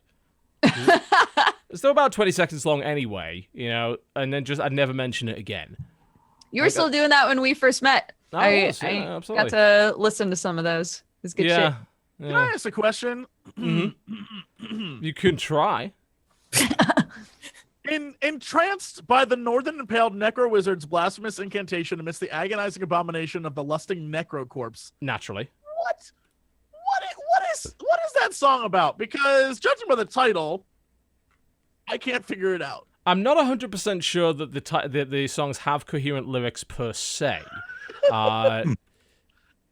It is mostly just very angry, lo-fi acoustic guitar thrashing with roaring. There's a website that is called weirdestbandintheworld.com, and they just showcase like fucking weird bands, and they were one of their weird bands of the week. It's good. Absolutely. I found their Wikipedia article and it appears to be in Polish, which is great. That's I don't know what else I expected, really. That's how you know it's getting serious. Absolutely. Great band. Anyway, moving. No, you're absolutely right. You're absolutely right. I found the video for said song, and it's in MSN. Is it the Newgrounds video? It just says it's on YouTube, and the video is them screaming while some guy just strums on the guitar, and then at a certain point, it sounds like someone mashing buttons on a control pad trying to get out of a QTE. So it is, I mean, flawless, really, utterly flawless. It's a masterpiece. Everybody should go check them out. They're wonderful. So it just sounds like you're playing Resident Evil 5. Yes. Okay. For all intents and purposes. Metal is an extremely serious business, if you hadn't already imagined. Very serious. Speaking of metal and music, Yes. Shadow Warrior 2, I believe Don't Stop Believin' is in the game. Awesome. Good to know. I think it opens with that, as it turns out. So I've played about an hour of it. A lot of people played the Shadow Warrior 2 sort of demo con build, which is like a kind of open level where you just go and get a bunch of loot and chop things up. And people, for the most part, were pretty happy with it, but they had a couple of niggling little doubts, niggling little stuff, things. Okay. Specifically that Shadow Warrior was never really like Borderlands, and yet this time around we've gone for the loot thing. We've gone for the weapon loot thing, we've gone for the customize your weapons thing, we've gone for the side quest thing, we've gone for the more open levels thing, we've gone for the rare mobs thing, And I was a little concerned about it. I admit I did not really run into too many problems with it during the demo build. Unfortunately, there was one thing that sort of at the back of my mind, and that's, if you're going to have upgradable weapons and loot drops, is it entirely possible that a lot of what you're going to get is going to be junk and is not going to feel good to use? Right. And so far, the answer is some of it, yes. It starts you with a couple of different weapons that, it gives you your sword, which still feels great. The sword play at the start is awesome. It was great in Shadow Warrior 1. It's even better here. You've got procedural cutting and really cool melee moves. That's awesome. They then start you with a Uzi and a revolver, neither of which are particularly fun to use. And then you start getting mods that drop for them, and they are not interesting upgrades, I'm going to put it that way. I have issues with upgrade systems that don't make upgrades meaningful and interesting and really significantly improve the quality of the weapon. And so far, bearing in mind I am only about an hour in, so one would hope the drops are going to get better, I'm noticing things like 3% to elemental damage, 5% accuracy. The only interesting mod that I've found so far is a dual wield mod, obviously. It's like, hey, dual Uzis is going to be more fun, right? And it is, sure. But a lot of these little drops, one, they're interrupting the game flow, because every time I get one, I stop the game, go to the inventory and have a look at it, see if there's something I could socket it into. And these are dropping relatively regularly. And I'm finding that most of them, they're upgrades, but they're fucking boring. And the game has a lot of different weapon types, some of which are, really cool. I have about 7 or 8 weapons already. And I have 2 kinds of shotgun. I've got like a sawn-off shotgun and a sort of regular pump action. I've got a dual-wield kind of cyber sword. I have a chainsaw, which is obviously lovely. I have a revolver and like a electric, sort of cyber laser revolver thingy. And these are all, the weapons themselves, the base weapon models are good. And they're very well animated. there's one thing I noticed with this game that very few FPS do, and that's have multiple shooting animations for the same weapon. Like, every time, you say, the shotgun is a great example. Instead of just the same animation, bang, pump, bang, pump, bang, pump, there'll be different pumping animations, like he'll switch hands, he'll kind of angle his weapon a little bit. Feels very interesting and dynamic. I love that. Yeah, that's a lot of fun.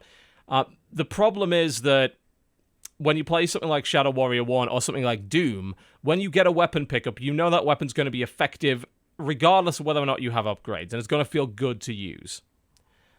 The problem is here, it seems like you get the basic weapon model and you're like, this doesn't feel powerful. It's going to feel powerful when I get upgrades for it, but I'm going to have to find them, and a lot of them are fucking random, and I'm not going to use the gun that I want to use until I can make it feel like it's actually doing real damage. Bullet sponging seems to be an issue. The upgrading so far has been very marginal, and I think that a game like Doom in particular demonstrated how you do upgrades in a game while keeping every weapon feeling great, feeling powerful. Those upgrades were significant, they would change your playstyle, and the pace that you got them was nice. You barely stopped. This game stops you all the time because you're getting loot drops all the time. No. But do you have to look? I mean, you don't, but you really feel like you have to, right? Imagine you were playing with a friend and you just want to play through the game and see the crazy story and murder shit. Is it still good then? There's definitely a crazy story. The voice acting is super cheese. They've taken the cheese from Shadow Warrior and amped it up even more, and I love that. The main character is great. The relationship with the kind of thing that you get your soul gets attached to is also great. But I'm feeling like I'm constantly being told to stop. Check what weird fucking essence of blah blah blah I just got, because a lot of it's not obvious either. It's the weird names, things that's not things that you wouldn't immediately know upon picking up what it was. So you're encouraged to go to your inventory to have a look at it. But what if you didn't and you just beat the level and then looked? Yeah. If you've already got a good gun that will actually do it, great. And then you start to run into enemies that have a fucking elemental resistance to the gun that you like, and suddenly your weapon's doing fuck all damage, and you're like, I've got to switch out, I've got to recustomize, and all that kind of thing. You could resist it. You could, but the game is not encouraging you to resist the urge to look at your inventory on a regular basis. Does it have anything to do with the story from the first game? It's a continuation, yeah. It's 5 years on. Cool. All right, because that was that was a game that for the first 3/4 of the game, you're like, this is silly and crazy. And the last fourth, you're like, this is the saddest shit I've ever played. They definitely it feels a lot more lighthearted, certainly in the early levels. You say that. That's what I thought about the last one, and then it became were good. sad. Then it became sad. They make you cry. Look, the ending was very sad. I think really that the reason it's gone the way that it has, I wonder if Doom factored in to the developers really going all in on this looter shooter idea. Because if you were to compare, Shadow Warrior 2 to Doom, it wouldn't compare that well. I think that Doom is not going to be beaten this year in terms of first-person shooters and single player. It's this year's Wolfenstein. It's fucking phenomenal. It feels great to play. Shadow Warrior was probably never going to beat that, so it makes me think that they're trying to differentiate in some way. And people do like their loot, don't get me wrong. The problem I have with most looter shooters is their loot is fucking boring. The Division had the same problem. It's little percentage increases. I don't care. I don't care. That's not a fun, cool thing to get dropped. Yeah. I want something that significantly changes the way that my weapon acts. When all of the weapons just blend together and you're like, why the fuck are you wasting my time? That's, yeah. Yeah, weapons always felt powerful in Doom. They all do. I know that they were going for a looter shooter thing for way before Doom came out, of course, but this game has also been in development for a good few extra months, and one has to wonder if they they went all out on that aspect later in development because of, they looked at Doom and they're like, oh god, we can't make something this smooth, we can't make something this elegant, we can't make something that feels this good, let's go in a different direction. I'm hoping it gets better later on because, like, to me, I wish the loot just wasn't there. Like, I just want to play through some levels, blow up some demons, chop some demons at little pieces, maybe learn some new skills, maybe get some modular upgrades for my guns eventually that really change the nature of them, a la Doom. I don't want to be marginally upgrading them constantly.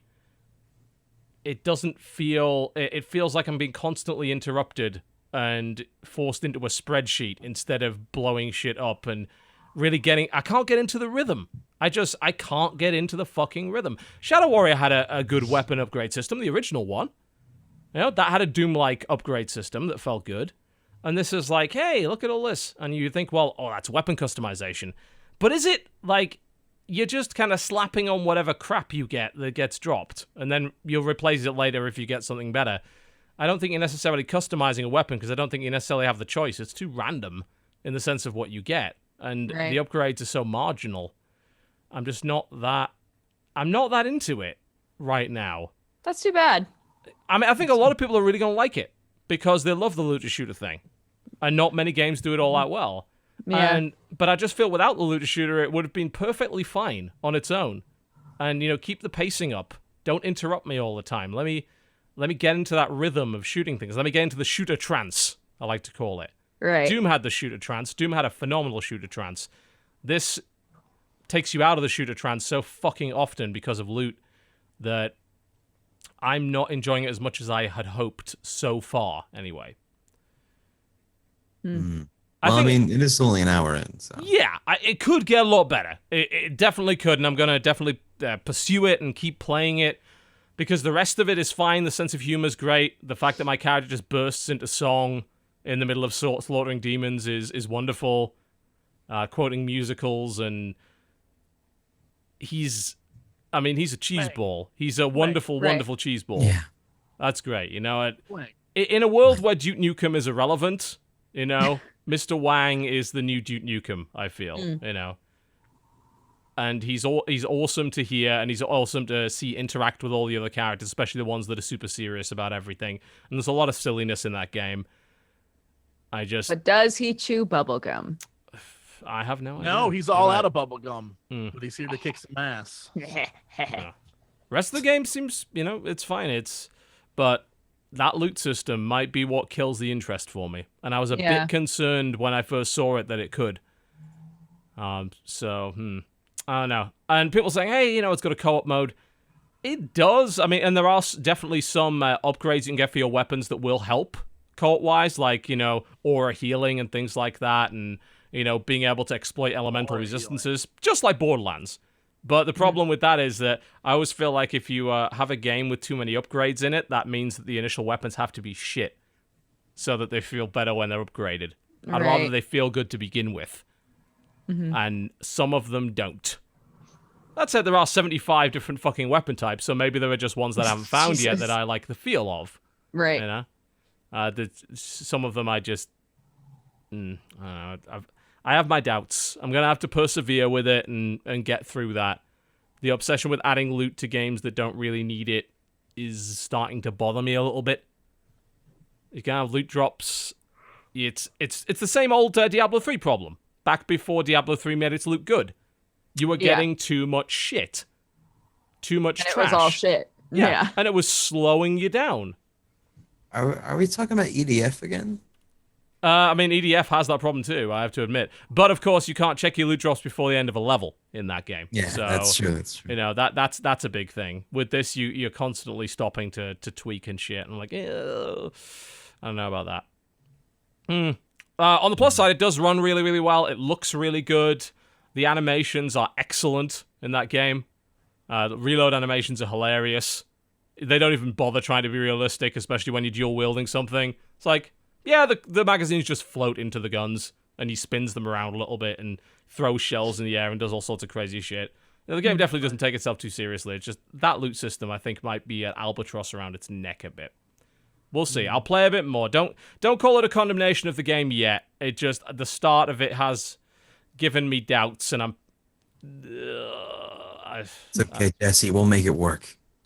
We I will. know. We'll make it. It'll be fine. yeah, I am gonna look at the loot. I am Nope. gonna look. I mean, maybe if like some cool drops like a dolphin gun or something, then I'll look at Oh, the it loot. shoots dolphins. oh, dolphin Oh, gun. that'd be cool. I mean, I don't know if there is. Oh, it All wouldn't of the surprise me. Wouldn't surprise me. They've already shown some quite silly base models for guns. Bear in mind, it's the base models for the guns are well designed. It's just that they're then expected to basically gem them up with fucking upgrades and shit that change their attributes. We've been playing a lot of Warcraft. We know how to do that shit. Dog, I was in the BC era when gems were introduced, son. Yeah, gems I were didn't even fucking know that. boring though, weren't they? Like I found gems Gems to be are horrible. gems were just necessary. Like it was never interesting to gem up an item. It was just you had to. You had to, yeah. It was ticking a box. And I don't. If that's what loot has become, then to hell with loot in my eyes. I'm gonna. To hell with loot. To hell. To hell with I'll never agree to that. I'm so sorry. I'm gonna be looking at it. Still. I can't agree with that. Good loot, interesting loot. Sure, Mhm. you know, I'd rather have less loot drops that are cool than a shit ton of loot drops that are not in any way interesting. Yeah, it's kind of like games that have 5 different types of handguns that all look the same, but it's like this one's called a 1911, but this one's called a 14-4. Yeah. It's like The famous 14-4, you know, made famous in the Korean War, the 14-4, yes. 14-4, the Korean War. Well, I'm not sold on it yet. We'll see. I hope it gets better. Listen, as long as it's not Borderlands 2, I'll be happy. I just didn't like it. It is, but No, don't say that. No, stop. a little more directed. Definitely. Say these things. Is it filled with a bunch of fucking memes? No, they're mostly Memes? old Are 80s there and doggies? 90s references. This Okay, this is one thing that I prefer, you know, because Shadow Warrior's always been full of pop. I'd say pop culture references, but it's very 80s and 90s. You know, if you were into silly action movies of the time, that's what that game has always been about, and this one is like that too. So no, Okay. it's not full of the memes. You don't need to worry about that.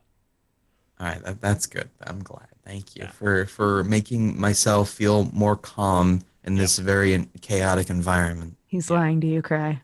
Fuck. It's not full of the memes. No. It isn't. I promise you. Overflowing with memes. It's not. Oh no. Oh. Long cat's coming. Come on, Cat. Shit. They replaced him with Long Cat. Long Wang. Long Wang. I mean, the dick jokes are there in spades. Well, they have to I'm be. Of course sure. they are. Yeah. It's got a great fucking soundtrack, though. I'll give it that. Is it like synth or like what? Rock, metal, cheese ball, don't stop believing. Literally Go in the on. game. Yeah. Oh, don't believe me. We're gonna have fun with that copyright strike issues. Just avoid the opening cutscene. You should be fine. Not me. Fuck it. Oh, you're going crazy. Yeah. Shit. Yep. I'll play some more. There's a lot of stuff that's good in it. I'm feeling like unenthusiastic because of that one thing. That might be my hang up on it. We'll see. You don't say. You don't say. Yeah, after 30 minutes of saying that's my hang up on it, yes. You know what? Hang up, really? Go on. Did you get did I communicate that effectively to you? I feel like you did. I Good. feel like you did. Through allegory and metaphor, of course. Yeah. I played Burly Men at Sea. I would love to hear about Burly Men at Sea. Tell me more. It's cute. It's a very cute game. I got it on my phone. In the story, it's just like a little story game that has lots of different endings to it. You I like those. you're controlling 3 burly men who want to go on an adventure Let's see. and at sea. Yeah. And so you go out to sea, and depending on what you choose to do, you wind up in a different adventure. And Let's a choose your own different adventure ending. game. I love those. It's cute. Is it It's really cute. It's really simple. I did my first playthrough in bed in like 20 minutes. Something It's like that. not out on mobile yet, is it? It is. That's Is how it? I played it. Oh, Yeah. okay. That seems like a perfect mobile game. Yeah. Is it like sorcery? You I've you fight in sorcery, don't you? yeah, sorcery has a combat system. It's yeah. You don't fight in Burly Men at Sea at all. Yeah. Okay, this is just pure. Just You literally Pure story choice. Your action in this game is to like hold down on one side to like make them walk in a direction. And make choices. So yeah, and then you make choices when they occur. But Sorcery Burly is Men, excellent, by the way. Sorcery is fucking awesome, but this is not like that. I see. Okay. what was the one that's like Tinder, but it's Reigns. Reigns? Yeah, I That's had the a one. lot of fun with that one. I keep trying to remind myself to get that on my phone. For Oh, just, it's when I'm sitting great. around. Reigns is lovely. I have some really good runs, then suddenly I die the next day when I Oh, first. start. totally. It's great. Yeah, it's like I fucked this up horribly. Yeah, that's a great game though. Like I literally had a king the first day. It's like, let's have a party. You were poisoned or some shit. You're dead. Like, Yeah, literally- because you made everyone too happy, party and then you king. like died. Yeah, Yep. that sounds about right. That's the hardest lesson to learn is that when you first start playing, you're like, oh, well, don't let it deplete all the way. But really, keep everything in the middle. Because the minute Yes. people get too happy, you get fucked too. You're like, what? Yeah. Why are you Maybe so be happy good. that you dethroned me? Like, no. Because they're so happy they don't think they need you anymore, Jesse. Well, like I guess- some of them make sense. Like if the army is too powerful, then they depose Coup you. d'etat. Yeah. Yeah, sure. If the military or if the church is too powerful, they depose. Like those make sense. But like if the people are too happy, they're just like, fuck the king. You're like, wait, what? Excuse me, what? What? What about the too much money though? That seems also kind of weird. That's when the like guilds, all the mercantile guilds take over. Yeah. They Oh. overthrow you, and there's, like, Yeah, an basically it becomes like a horrible capitalist kind of merchant state where you lose all your power because people outspend you. Yeah, That there's makes- some of them where you Dang don't it. die. Some they just kick you out. They're like, we don't need you here anymore. You're like, well, okay. No, but I'm your Discovering all the king. different ways to die in that game is fun. And I then your just- dog, and then your demon dog that every once in a while shows up is like, I am Yeah. Satan. I'm coming back in many years to see what's going on. Choose your own adventure games. I do like them when they're well done. This one it's really short. It's really cute. I think there are like 6 different potential adventures you can go on. So I've only done one of them, and it's just a simple, adorable game. Sure. Why not? Oh, there That's was okay. one actually about like Romeo and Juliet or something like that. I don't We remember. It was like talked about that on the show a while ago, didn't we? I felt like there was it was like a choose your own adventure game that was inspired by something Shakespearean. I don't remember the actual Can't remember story. the name of it. Was it Hamlet? I don't think it was. there, I there are a don't bunch believe of those any of us choose actually your own tried adventure it. games that are text based. Like Yeah, Hamlet, that is Romeo true. and Juliet. Mhm. I played the Hamlet one where I decided to make Ophelia the main character, Awesome. which was Nice. awesome. And so like I did like that one's really fun because the beginning, you can be the ghost dad and be like, "Hey Hamlet, I'm here. You know what? Actually, F it and go off on your own adventure. Like, Yeah. I'm not bother with my kid and go like try to solve your own murder, which is pretty cool. That's Yeah, one of the we things I did a really lot liked about there's like a it's technically a dating sim, I guess, but there's a game where you play Cinderella and you can take that game in so many fucking weird directions. Just like, no, I don't want to go to the ball. Fuck it. And I'm like, oh, okay.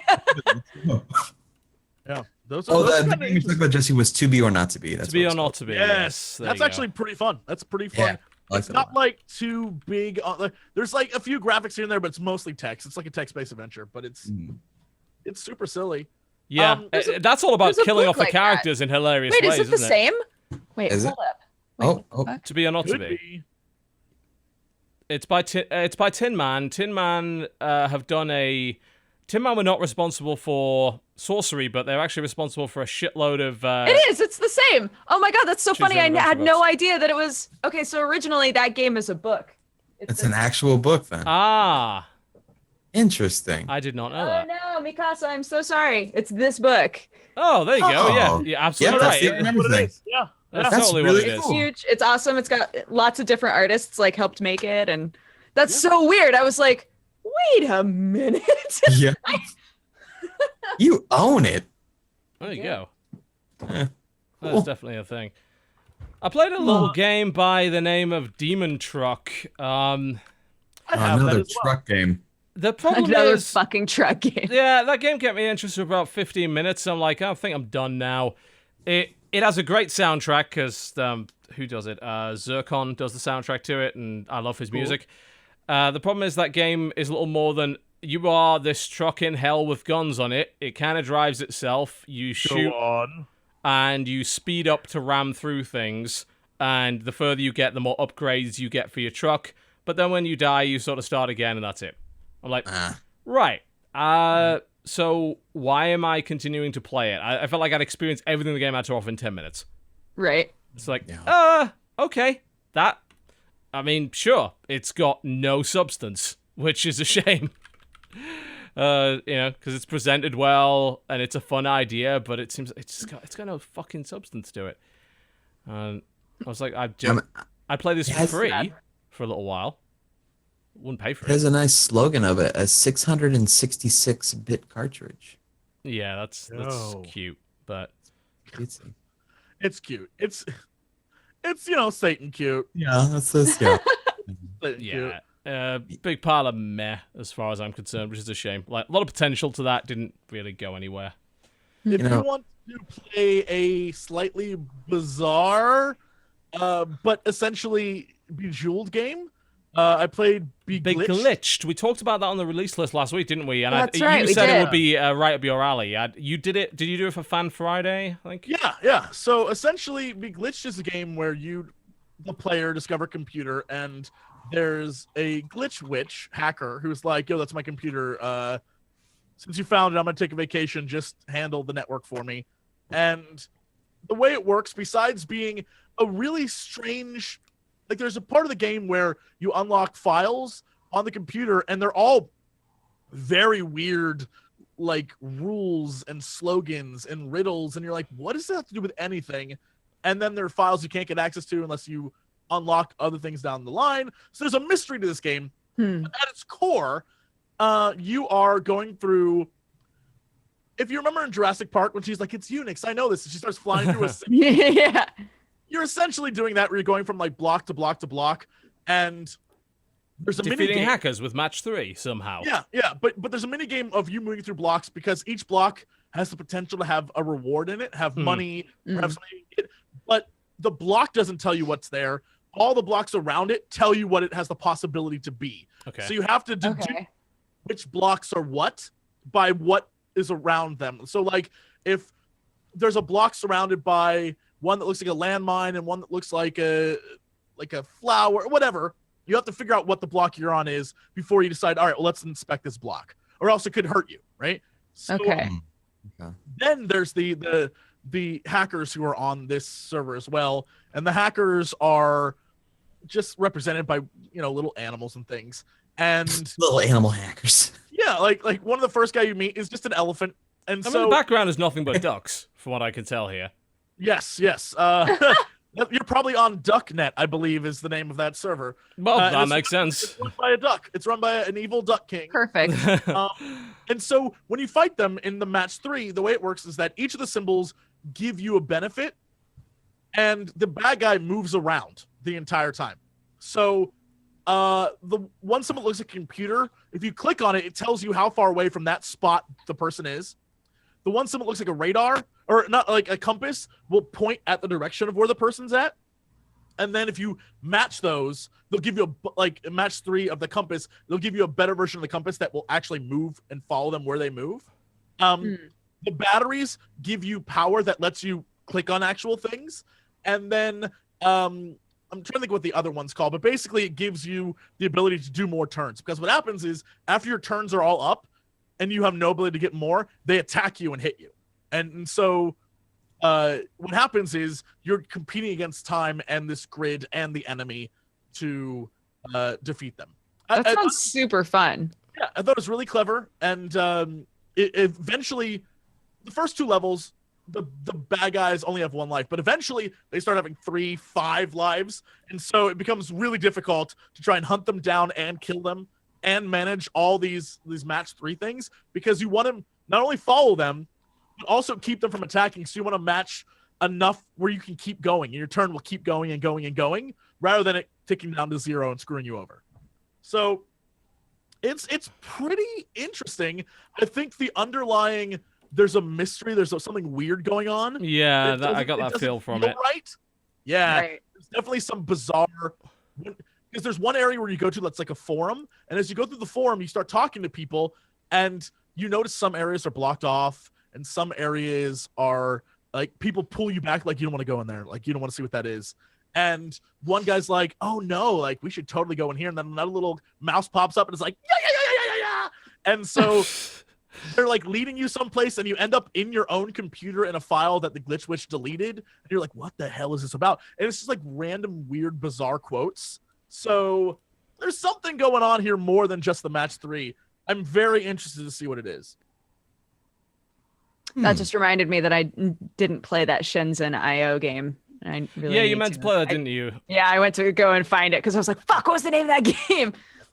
Next time we chitty chat, I'll be like, I played a game where you learn how to make electronics boards. Oh, that's true. I forgot you were going to play that. You promised she let us us you were all going to down. nerd out, and you didn't. I know.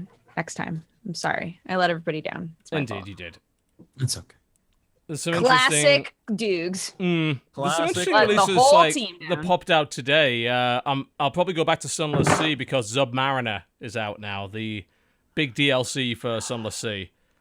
Here's the Oh, thing. I played that game, and did you do a video on it, TB? I Yeah, I did. actively tried to do a Fan Friday on that game, and I just couldn't make it like It's super entertaining. It's not a And it's a it just very drove me slow-paced game. It's yeah, not it's a. really slow. You got to actually edit that. You know, if you're gonna make a video, an actual video of it, you need to edit out because there's a lot of bits where you're just calmly sailing through the ocean, and then there'll be a little bit of story, a little bit more story.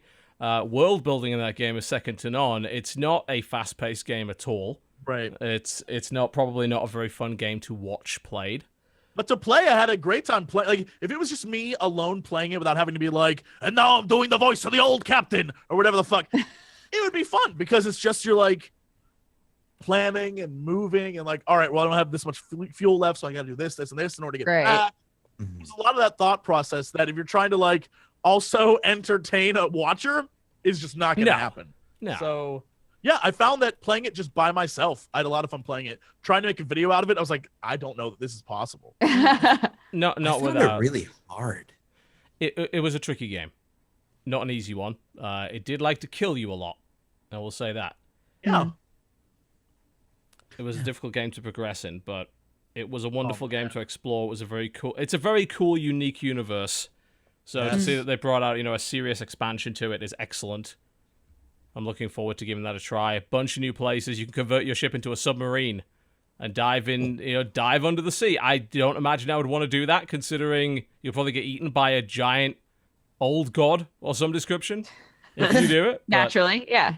But some of the things you could end up doing just randomly were great. Like one point I was playing and I ended up being teleported across the map to like a frozen throne or some shit. And was like, how do I get back? Like I was across the world. I was like, oh, okay. And there's like dark gods and shit chasing me. I'm like, Oh, yeah. I'm in a level like 1 boat. I am horribly ill prepared for this. I was murdered so quickly. I was like, oh, all right then. It's a wonderful world to explore. Mechanically it is not that complex, but world building wise, it's one of those few games that made me really interested to visit the next port and find out what crazy story I'd come across. That would, it's a great game for that. It seems like a really nice game if like you just got if it's like late at night and you got nothing else to do and no one's gonna be bugging you, just like get lost. You in can it for a just while. zone into a game. That's the best feeling. That's currently me with Massive Orion, and then a couple of weeks that's gonna be me with Civilization 6.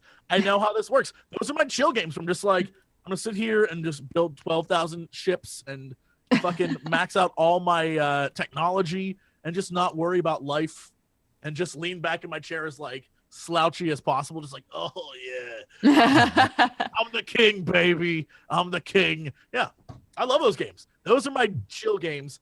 And League of Explorers, what that game was, I'm trying to Renowned get in that Explorers. one. The one that came out where you made it your Explorer team? Yes. That shit I played Explorers. for a few days. That was just like, oh yeah, let's go. Let's go on an adventure. Yeah, It was let's a go good on one. adventures. It was a great game. Excellent game. Eh. Eh. I mean, like, all right, listen. So I know this is gonna sound crazy, but I played this game recently. I'm sure I don't know if you guys heard it. It's this little weird game. It's called Five Nights at Freddy's. No, Ah. stop. Hold Yeah. on, pause. Scare Yeah. Game Squad, we just played this 2 nights ago. What, sister Sister location. the sister new one? location. This is the location. Cry. I can actually talk about this with you. I fucking played it. Yeah, The first Five Nights at Freddy's I played since the first one. I Uh-huh. actually fucking played it. yeah. How'd it go? How'd you like it? Yo, I got some thoughts. Mhm. All the reviews that were like, this game is not your normal jump scare game. This game, there's some depth to it, and it's really interesting. Oh. There's some cool moments where you can discover things in the game, and there's like hidden secrets. You're like, oh, that's interesting. Mhm. But for the most part, it is a giant. It's basically the longest 30-minute game you'll ever play. Okay. Really is what it is. Perfect Okay. example. Night 2, I think.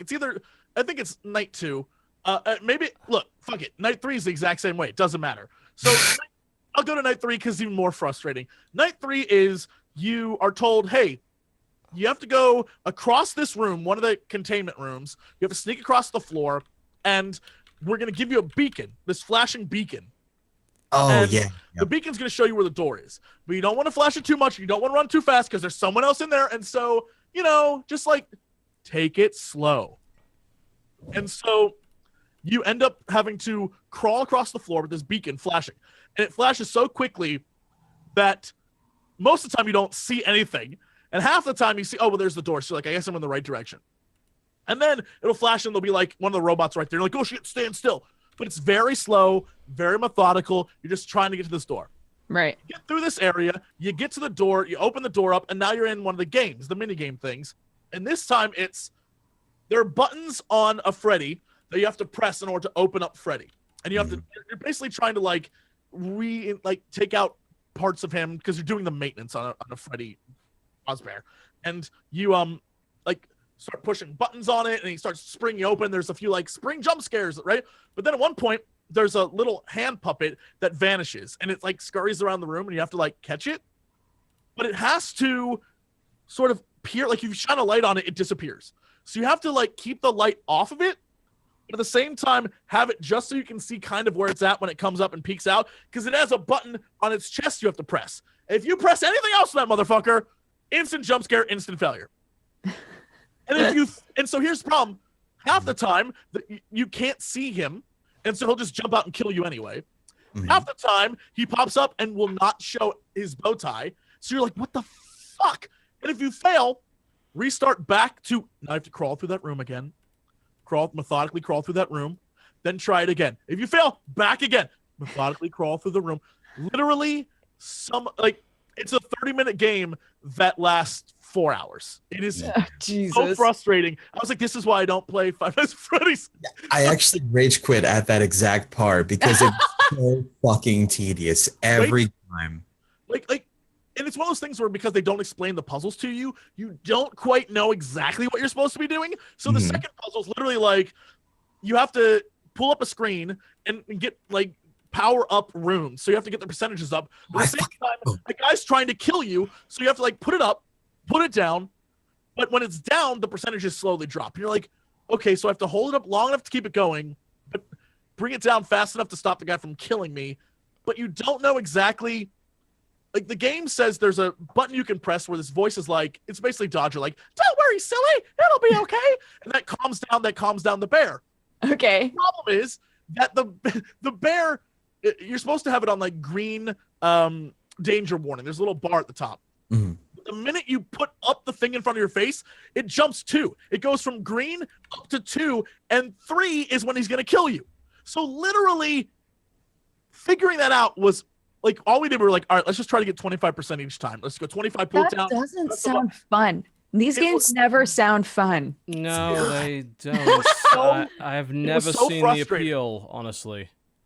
Here's the fun part. The fun part for me was there is a voice that talks to you, and it's very creepy and very weird. Is it the girl one? Yeah. And at one point, well, also the main VO, like the robot talking to you the entire time, is really entertaining. Like it's very, very funny. But the girl who talks to you, the really creepy girl, if you explore her, like there's one part of the game where it's like, you don't need to go into this room right now. So if you actually do, and then you explore around, and then you go into like a hidey hole, you get a scene that's pretty interesting. And there's a lot of lore there, and I get why game theory and all those people obsess over it, because there's something greater than the shit you're playing in this game. Mm-hmm. But it's still a shit game. That's my exact opinion. The game is horrible, but the story is genuinely interesting to me. Yes, yeah. So I'm just gonna wait for Mr. Matt Pat to get his shit together. Tell you all the shit, and then not handle. Yeah. Oh my God. Night 4. This is where we had to stop, and we were like, let's just play again on Thursday. So we got up to night 4. Careful of the spoilers here, by the way. That's there definitely no spoilers. It's just about the actual like puzzle. How is the solution to a puzzle not a spoiler? No, it's not the solution. It's not the solution. It is an unsolvable puzzle. Here's the problem. The dev, if you go to the patch notes, literally is like, so we patched out the 4th puzzle and changed that a little bit because that was really hard to solve. And, if you solved it, congrats, you're amazing. Like, literally the puzzle was an unsolvable puzzle. So even the patched version is a nonsensical mess. Like, it's one of those things where the puzzles have no instructions, so you're already spending half the time trying to figure out what the basic instructional part of the puzzle is. What, like, the goal even is. Yes. Yeah. That is half this game. So really, it's a 4-hour, 15-minute game. Really, at its core, it is a really, really short game that has nothing to do, like, in the game. It's just go to a room, crawl through a room, do a puzzle. Go to an event, crawl through an event, do a puzzle. And then that's pretty much it, except it's drawn out. I read the reviews. They're just like, they've changed the game. Five Nights at Freddy's sister location has changed the game, and this will blow your fucking mind. We were all excited going into playing this. Like, oh shit, maybe this will be different and like really exciting and stuff. No, kind of interesting. Few scares, but really pretty good. It sounds like it is definitely different from the first one. I mean, you get to crawl. That's good. Yeah. You move around sometimes. You're moving to the puzzles. Rather than being in a room with puzzles, you're moving to the puzzles. By moving, you just press W. You don't actually go around. So and, but like each puzzle is not something you've seen before. It's just variations. You hadn't seen. What? Sorry, I didn't. What? Oh no, I was just being a jerk and saying wish you hadn't seen the puzzle in general because they're not good puzzles. Yeah, no, it's because they're not real puzzles. They're not real puzzles. They're just stress management simulators where you're just like, okay, well, I have to do this and watch this other thing. So, and it's frustrating. Is all it is. Frustration. Yeah. I was so mad. I was like, fuck this game. Don't do it. If you are skeptical of doing it, just don't do it. Just say no. Just say no to the Freddy. He's bad. I watched on the tangent of scary games for this month. I watched Scary Game Squad play that Outlast 2 demo. Hey. It's spoopy. It made me so happy to see Davis have to drive because, like, I feel like when people watch Scary Game Squad, they're like, oh, I'm totally a Jesse, or I'm definitely a Davis. I am definitely a Davis. And every time I watch Scary Game Squad, I'm like, Davis, I feel you. I feel all your terror right now because he screams and gets so freaked out, and I love it. And Davis drove for that whole demo. I was fortunate in that I played it with Krendor at E3, so I knew everything was going to happen. Right. It is 20 minutes of me cackling like an old witch in the background, just dying of laughter because everyone. Here's the thing. It is a genuinely, I hope Outlast 2 can capture what made the first half of Outlast fun and not the second half. The second half was literally just run from the same fucking guy. Oh, now he's in your way again. Okay. The first half was genuinely horrifying. And this demo captures that, which again, I think goes back to my firm belief that, man, horror games should be no longer than 2 hours long.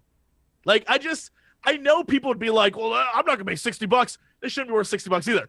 But they should, like, long horror games, the fear dwindles out of you and it becomes more about beating the game rather than surviving your terror. And when you look at demos, all the demos for all these horror games are legitimately awesome and really fun and super scary. Outlast 2's demo is what?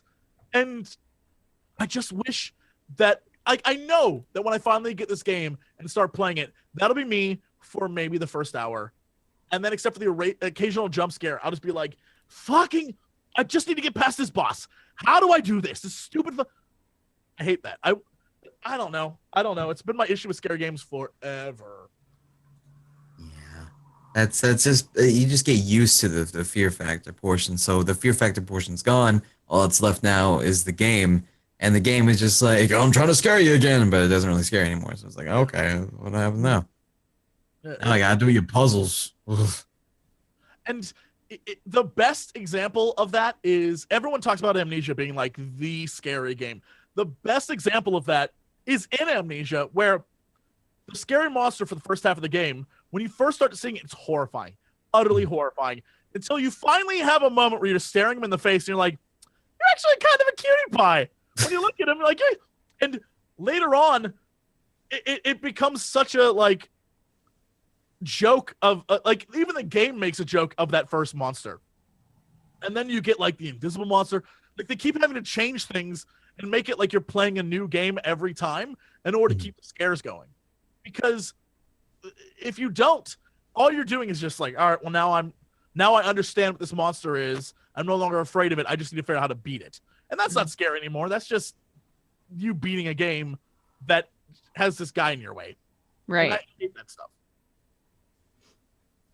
But you know, the thing is, when it comes to Amnesia, like you have like the grunt, which is the first monster, and then you have like the whole game like tits turn on its ass when you have the water monster come out, because you know when the water monster hit, it was like nothing like in the game before. You're like, oh my god, this is intense. That was not a fun moment for me in any sort of genuinely horrified during that scene.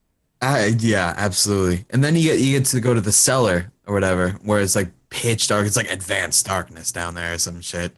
And then you get to encounter. I think it's still the grunt, but it's a more intimate encounter with him, and you feel like actual like dread dealing with him. And then when you get through down the elevator to the jail cells, then it was like really intense. But after that, I don't really remember what the fuck happened. Honestly, it was all. I do. I just don't want to say because it's a massive spoiler, and I'm gonna be nice and shut up. But yeah, there's a moment that happens that directly relates to kind of what I'm talking about, where even the game developers are like, "We understand that after a while, monsters are no longer scary." Yeah, I guess I just blacked it out of my mind. Maybe I just wanted to remember it being spoopy.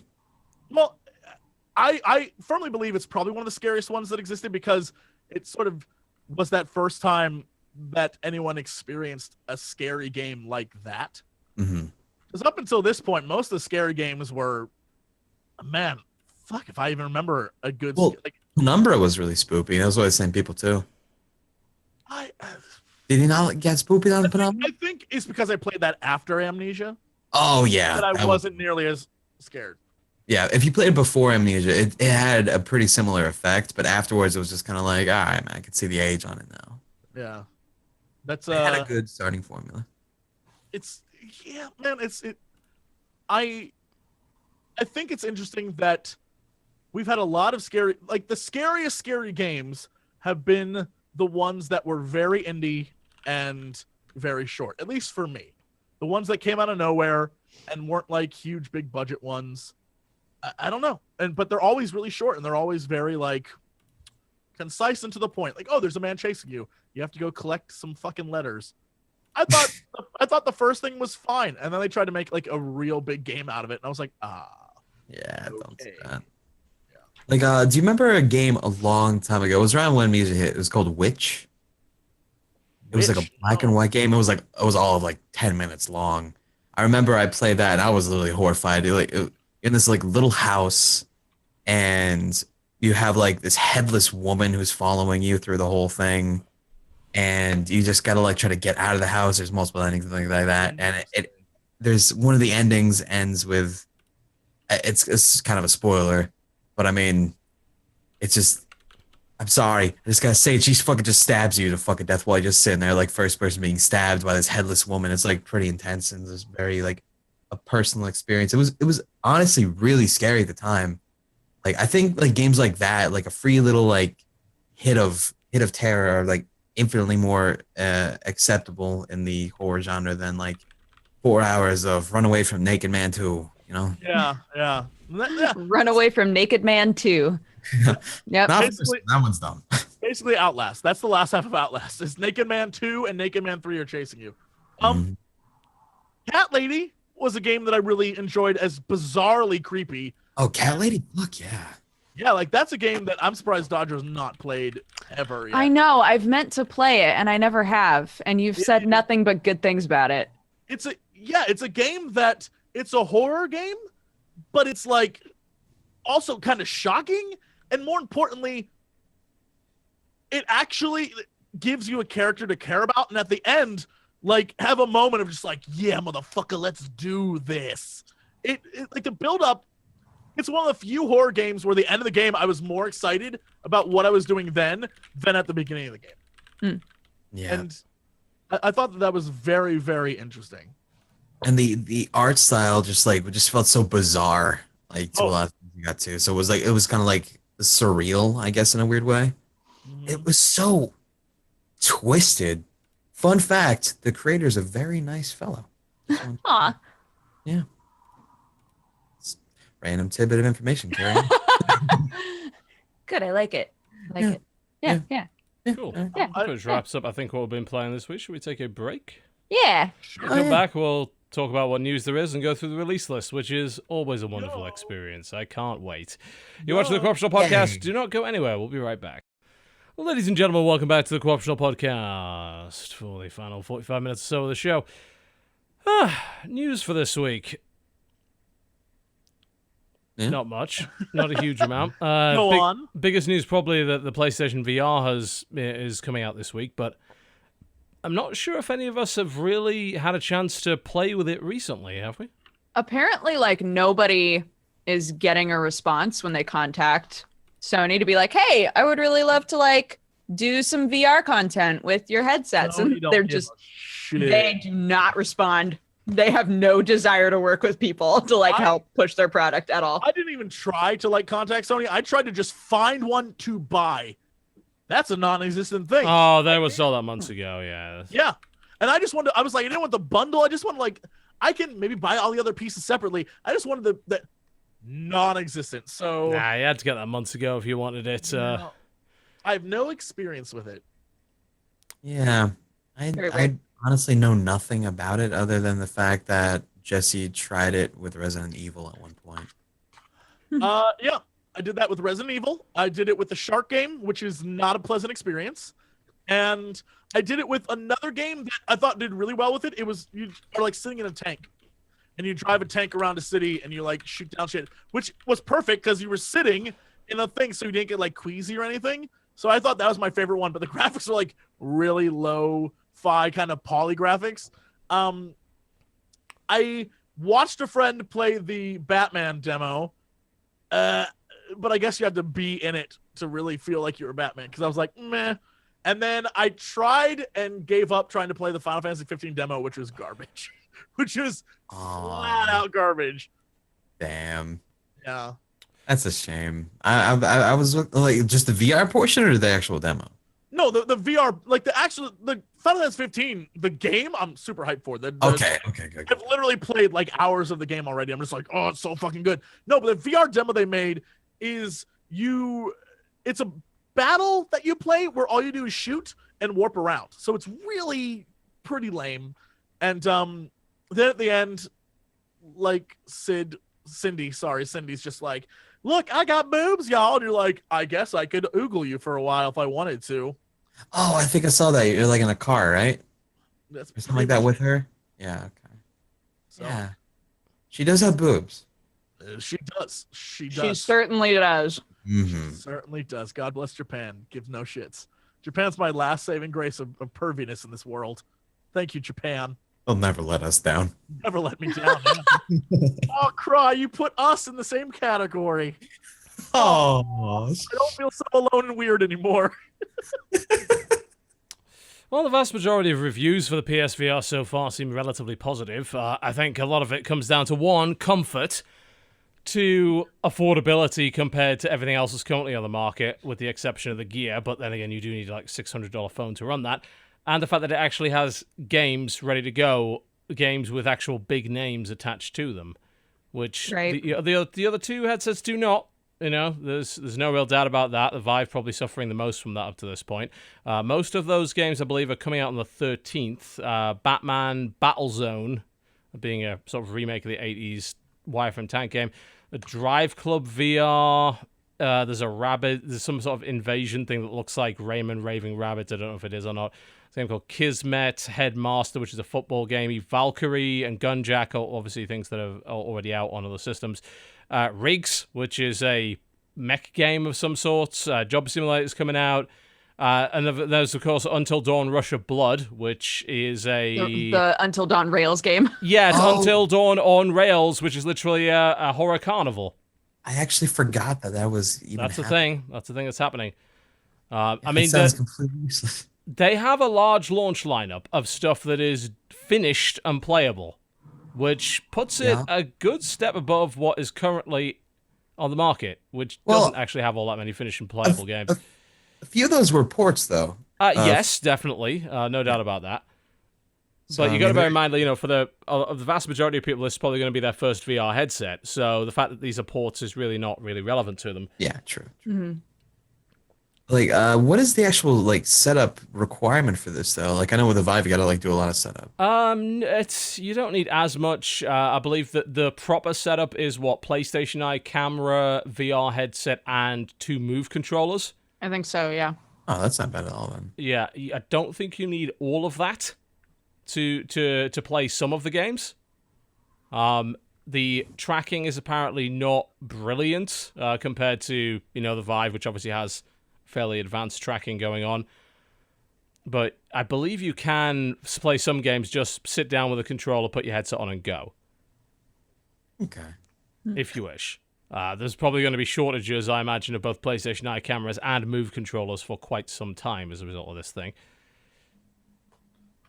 Well, I mean, do they work with like the old Move controllers too? Oh yeah, totally. You don't need new ones. If you've got the previous ones, you can absolutely. You know, they're repurposing a lot of older hardware with this thing, which is good in terms of making sure that if people already own that, it really absorbs quite a lot of the cost of the thing, which is beneficial. I mean, I'm gonna be honest, I never really touched Move, but I mean, I liked Move. I thought, you know, with the PlayStation 3, there was a good few games. I thought it was actually a great way to play FPS on the PS3. The controller was very accurate. It reminded me of playing FPS with the Wiimote, you know, like the Wii Motion Plus, but it was better than that. It was more accurate. I've much preferred it to playing it with a controller. A lot more, you know, felt more like a mouse. yeah, because I mean, I don't know how people do it, but controller shooting is just impossible for me. I know, right? I absolutely hate it. When we were playing Gears last night, 2 of us were playing with controller and 2 of us were playing with mouse and keyboard. And I was like, I already have enough of a problem trying to make sure I shoot these motherfuckers. Like, how on earth are you shooting anything with a controller? I don't understand. I don't know how people manage it. It must be a skill they acquire. I will say, like, just in terms of a launch for this thing, it looks pretty solid. You know, you've got a lot of software support. The thing seems to work well. It's comfortable to wear. There are definitely some games that are motion sickness inducing. From what I can tell, you know, there's been complaints of that, but that was a thing anyway. And I think a lot of people are going to get that if they don't play with the full experience, the full motion, and, you know, moving around, and they don't play games that are cockpit-based games, they're probably going to run into those issues. So I think it's just humans being humans at that point. Yeah, there's some work that's going to be required with it, but I think it benefits from just being a system that feels like it's got stuff going on for it already and it's not in development. It's not kind of in a beta stage. You're adopting something that feels like an actual product launch. It may not be as good as the existing stuff. I mean, spec-wise, it's not as good as the Vive. It's not as good as the Rift. But that doesn't matter to a lot of people, frankly. I mean, how expensive is this again? Not that. It's about what? $400? $400 for the headset. You know, you can assuming you can get a hold of them. A set of Move controllers is what 100. Cameras about 60. You know, the full setup is obviously gonna requires a little bit more. Assuming you don't already have that stuff. You know. And you still actually need a PlayStation. Well, naturally, yes. Yeah. So compared to the Vive, that's still like around 900, or is it at 800 Vive's now? about it's $800 device. You know, and you need a pretty beefy PC to use it. So yeah, so it's still a lot more accessible than the Vive and Oculus. Yeah, there's no doubt about that. And I think for a VR ecosystem to work, there's going to have to be levels of accessibility. You can't rely on people owning super powerful PCs. The way that things seem to be going over Oculus just revealed the prototype of their completely wireless headset, a self-contained thing. That's where VR is probably going in the future. To get rid of the wires. You've already kind of got that with the Gear VR, which is plug your phone into a headset. But the wires and the space requirements are all very restrictive things, particularly when you think about, I need a powerful PC in a room that I have space in. That's a pain in the ass for most people. You're having to reorganize your house, That's the kind of thing that enthusiasts do, If you want true wide-scale adoption, you've got to take those barriers away. And that's where we're going with it. What is the opposite direction of the holodeck? What is the total current cost of all the Oculus things? If you count the motion controllers, which are available for pre-order, like the touch, whatever. I mean, it would be about $800. Because the headset's $600, $200 for the controllers plus a bundle of games, which puts it around the same as a Vive, give or take. Well. On top of the computer still. So. Yes, and that's on top of having a good PC in the right place to actually use it. Which is why PSVR is going to be the gateway for most people into It will VR. be. It will be. Outside of, I think Gear VR has already been the gateway for a lot of people. It has a lot of regular users. It's not... If you already own a Galaxy phone, preferably one that doesn't explode, then a headset is not an expensive addition. It's a $99 addition. Did you hear... Sorry, this is totally off topic. Never mind. Okay. But yeah, also turn off your Note 7s if you already own one. That's what I was going to say. It's not really all that off topic. Being like, turn them all off. Turn them off. Please just never turn them on again. Yeah, I mean, Samsung has discontinued the Note 7. Too. They recalled them once, shipped out new ones, and then we're like, oh no, this is even worse. They still blow up. Yeah. I mean, it's... How do you manage that? It's incredible that Samsung fucked this up, because you have probably the most negative PR and backlash possible to the new iPhone for dropping the headphone jack, and then you turn your phone into a fucking fireball. You have everything you need to become a market leader right here, and then you blow up people's houses, and set yourself up in a situation where people won't even let you turn the phone on a plane because there's a risk of bringing the fucking plane down. Yeah. It's an allegory for the U.S. presidential election. That's what it is. Oh, God. What can I say? It's like, we don't have a headphone jack. Ha ha ha, you're dumb. We literally kill you. Oh. Oh. Maybe I'm okay with no headphone jack. Maybe I'm more okay with that than I thought. Oh, didn't Google put out a new one? The Pixel is on its way, yes. We'll see what that does. I'm not personally, because I already own PC-based VR. I don't see myself stepping down to console-based VR. But I think ultimately, if VR is going to succeed in any way, it's going to have various tiers of entry. It's going to have stuff that plugs in and works with a standardized piece of hardware. Eventually, VR will all be wireless and self-contained. Right. We're going to have a few years of wires and a few years of weird things that you got attached to your walls and sensors and shit, and eventually the future is it's all going to be self-contained, and we don't have to worry about any of that. But until that time... Holodeck! When when do we get like everything in our heads? You know, like just jacking brains. Like every time I play a game like Deus Ex or game where like you're a cyborg and everyone's like, "Oh no, that's terrible. That's a terrible future." We're like, "You're not even yourself anymore." Fuck it. That.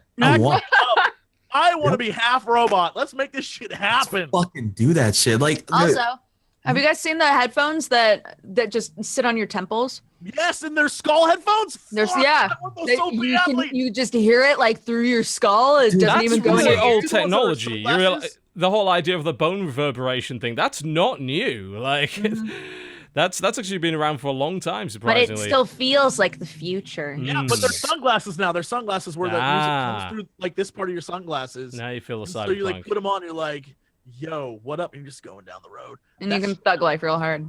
Basically, you're Adam Jensen at that point. We're like, "Pachink." Holy Everybody- shit! You could just have the music constantly playing, but they're usually up like this, and you can't hear it. And then the second that you drop the shades down, you hear the music. oh god, it's like bomb ass orchestra goes on. Oh, man. The future is here, and The it is future. That's Mwah. so cool. I know it's like a common thing, but like all those like parts in the future where it's like the internet's like really crazy, and you got people like zoned out just in the streets with like internet glasses or whatever on, and just like junkies. That's not particularly different to how things are right now with people just staring at their fucking phones, is it? It's Yeah, true. so that's not even that bad. Not even that bad. Fucking future. No restrictions. Let's get driverless cars. I want it on that shit too. I don't care. It's safer than people. I don't give a shit if people totally- are worried that they don't have control. It's got safer- nothing. It's got nothing to do with games, but holy shit, the amount of people that are paranoid about driverless cars. Have you right? It's gonna be so Go much safer. and drive in South Carolina. Drive through South Carolina, then tell me that driverless cars are a bad idea. People don't have a fucking clue how to drive. I would Every single time I leave the absolutely house, I trust a see a computer wreck. over people. Yeah, they're like, but I won't have control. Maybe you shouldn't. You Because shouldn't. you're overboard driving. You shouldn't have control. The only thing that I'm a little bit skeptical about is the potential of like uber elite car hackers and stuff like I don't crashing. give a fuck. I'd settle for getting hacked over driving my own car. That is highly Fuck it, I'd rather be unlikely. asleep. I don't mean, give a you're more shit. worried about people specifically hacking and crashing your car than somebody just crashing into you. Isn't that much easier? Like, not mean, paying yeah, attention than yeah. running off the fucking road?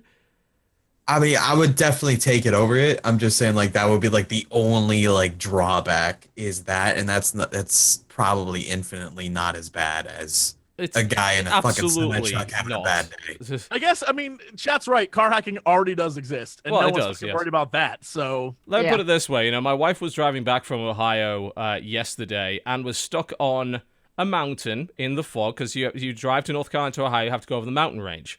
It's a pretty stressful drive.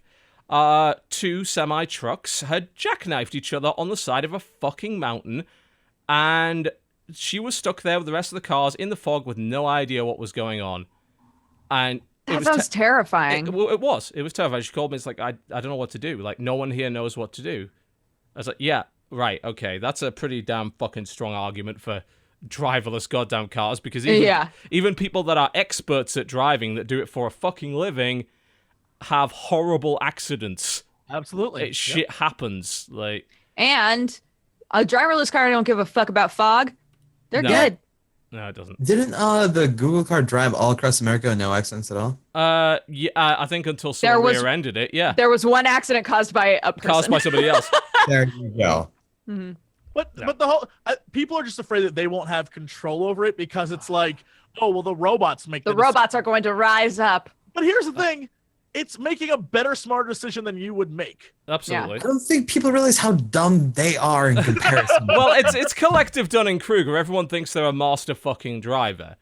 I do not. It's so true. I don't.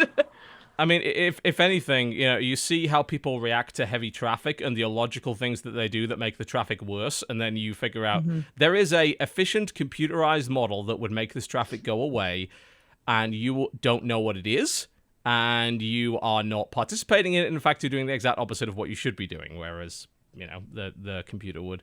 This has got nothing to do with video games. I don't know why. It's got to do with the future of electronics. That's why we got here. It will have something to do with the future of video games because you'll be able to play video games while you're driving. Oh man, that is the perfect. Can you imagine? Think about this: being a parent and not having to focus on the road, but instead focusing on your asshole kids in the back. Oh God, that will save lives. That'll save so many lives. You can actually get on your phone. And like you're just like having a really like tough day at work, and then you just like you got off work, and then you can actually sleep. Yeah, you don't have to like drive home.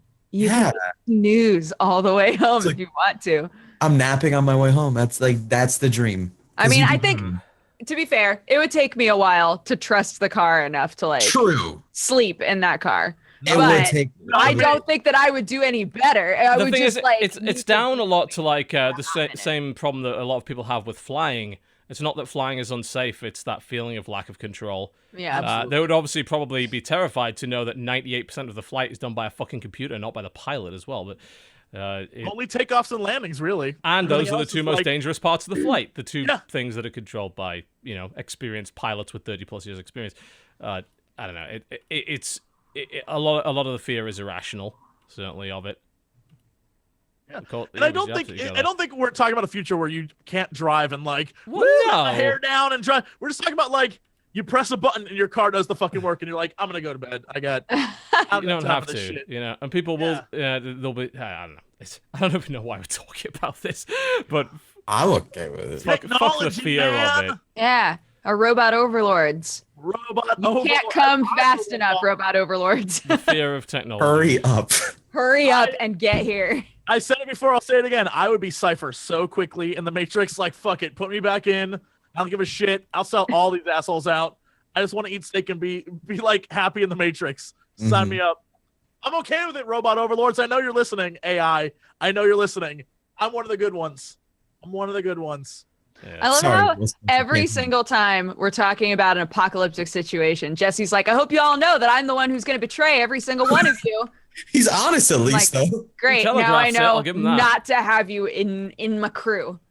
When I'm putting together my crew, you ain't involved. Oh, God. Jesse is Fat Eric. We're going to eat him. So would you. The second you couldn't take a fucking shower, you would die. Oh no! I wouldn't die. I would literally become like some sort of ground monster. Like you and your crew would be like going through one of the sewers. I'd be like, "Hi, yes, enter my sewer." And you'd be like, "Jesse, is that you?" I'm like, "Oh, I've been here for many years." That'd be me. Jesse's not here anymore. I am groundling. And I just scurry back into the sewers. Yeah. That's what happened to me. I can believe it. That's a long way from eating steaks in the Matrix. I gotta be real with you. No, that's why it makes sense, because that's why I need to be jacked in. Because at least in the Matrix, I can live under the illusion that everything will be okay. You can live under the illusion that you're taking hot showers. Yeah. Outside the Matrix, I am fucking groundling the beast man living in the sewers. I'm a mess. I need that. I need that illusion. Yeah. I'd rather have the illusion of safety than fend for myself any day. Hashtag I welcome you, robots. Can I talk a little bit about one thing just before we go into release? Because the fact that this even exists is a wonderful thing. Finally, after God knows how long, the Starcrafts cartoon mod has come out for StarCraft 2. Jesus, that's right. No, for real? And you can Hasn't he been working on that forever? Yep, you can indeed play the whole multiplayer game in the style of the cartoon, and it looks exactly like the cartoon. Everything is fucking adorable. Oh my God, that sounds adorable. It's fully playable, and you can play it for free. You don't even have to own StarCraft to fucking play it. You just download the StarCraft Starter Edition, you go to the arcade, you search for StarCraft, and you fucking play it. Does it make the game any easier? Hell no. Does it make it maybe a little bit less horrible to lose? Possibly. Like, it is absolutely fucking adorable. The sheer amount of, like, aesthetic work that has been put into this game, this mod, is just unbelievable. Oh, God, this must have taken so long. It took so... They redid everything, you know? with everything was redone with animations, with this pseudo sort of 2D look. It's so good. There's so many little details as well. You go to a fucking... It looks adorable. It is. You go to a fucking It's Terran super cute. Teg lab and they start researching and it starts like calypso music while it's doing it because that's a reference to the cartoons and everything. Oh god. The fact that it just exists and it makes me happy that it exists. Like, this is a ridiculous thing that shouldn't exist and it fucking does. And that's a great thing indeed. That's how you get the kids into the RTS games. You give them this instead of like the gruesome version. Oh, You give them the God. cutesy one, and then you flip it off one day. They're like, "What happened? Oh no!" Yeah, I just want people to try it because this guy like worked so hard on it, and it's so He's super fucking, nice, too. He's a really nice wonderful. So do have a look. Look at the infestors; they're so fat. Wow. They're so fat. Oh dear, it's got so much fucking character to it. Oh Jesus, it's amazing. Do go check it out. As I say, you can play it for free. You just get the StarCraft Starter Edition. Go to the arcade. Look for Starcrafts Mod. It's available right now. Go play it. You might get your ass handed to you, but you'll smile while it's happening. But it'll be so cute. It will. Yeah. It'll be adorable. It'll be adorable. Yeah. God, yeah. So I just wanted to give a big shout out to that because it's amazing that's out. That's really cool. Really cool. All right. Let us move on to releases. I am skipping out on the 5,000 PlayStation VR releases. We covered those earlier. Just know PSVR 13th, I believe. That's when all the releases are coming out for it. That's the initial wave of launch titles. So do be aware of that. I'm going to be focusing mostly on Steam stuff, I believe. Do we have a list? Oh, we I want do. a list. I will send the list over. I should have done that earlier, but I am disorganized and shitty. There we go. Here is the list. All right. Sick. Ooh. Guys, today is October 11th? Is it? It is October the 11th today. Holy shit. If you can Right? believe it. What is happening? Jesus If you can Christ. believe it. All right. October 11th, we have Blue Revolver. It is a shmup. They claim it's fresh. I don't know why it's fresh. It certainly doesn't look fresh. Looks like all the other shmups. It's so fresh, though. It's Apparently it's fresh. fresh and believable. Yeah. It looks like one of those Dojin shooters. Japanese Awesome. bullet hell things. This next one we've seen before. It's called Major Minor. It's the furry Steins Gate game. Yes. The banner for that is questionable. The game after that is called Busted. Busted. Busted. Just like major minor. Also, that's got a sexual content warning on it. The anime girls have been censored. Only you have the power to free them from your veg. Oh my! It's a fucking block-breaking game with nudie anime girls. I was joking about it being like major minor. What the fuck? Does Major Minor have the boobies? Boobies, though? If you look hard enough, you'll find boobies at major This sort minor. of shit was on Newgrounds like I don't wanna 10 look hard, years though. ago. I don't- Jesus, It they're actually was. charging for this. I don't want to look hard. No. Next. Next up is called Senza Peso. It is a casual VR experience game. It looks like just lots of really beautiful pictures. It's gorgeous. I mean, it's scarily beautiful in many ways. It's about a soul transitioning to the afterlife. Yeah, it's a mini opera. It's I don't know about that, shit. but okay. maybe it's- if there's music through the whole thing. Perhaps. It's a mini opera. Yep. Now, the next game is getting some serious hype right now, and I'm being told Thumper? to play the fuck out of this. What is it? It's a rhythm game. Okay. Rhythm violence. Sure.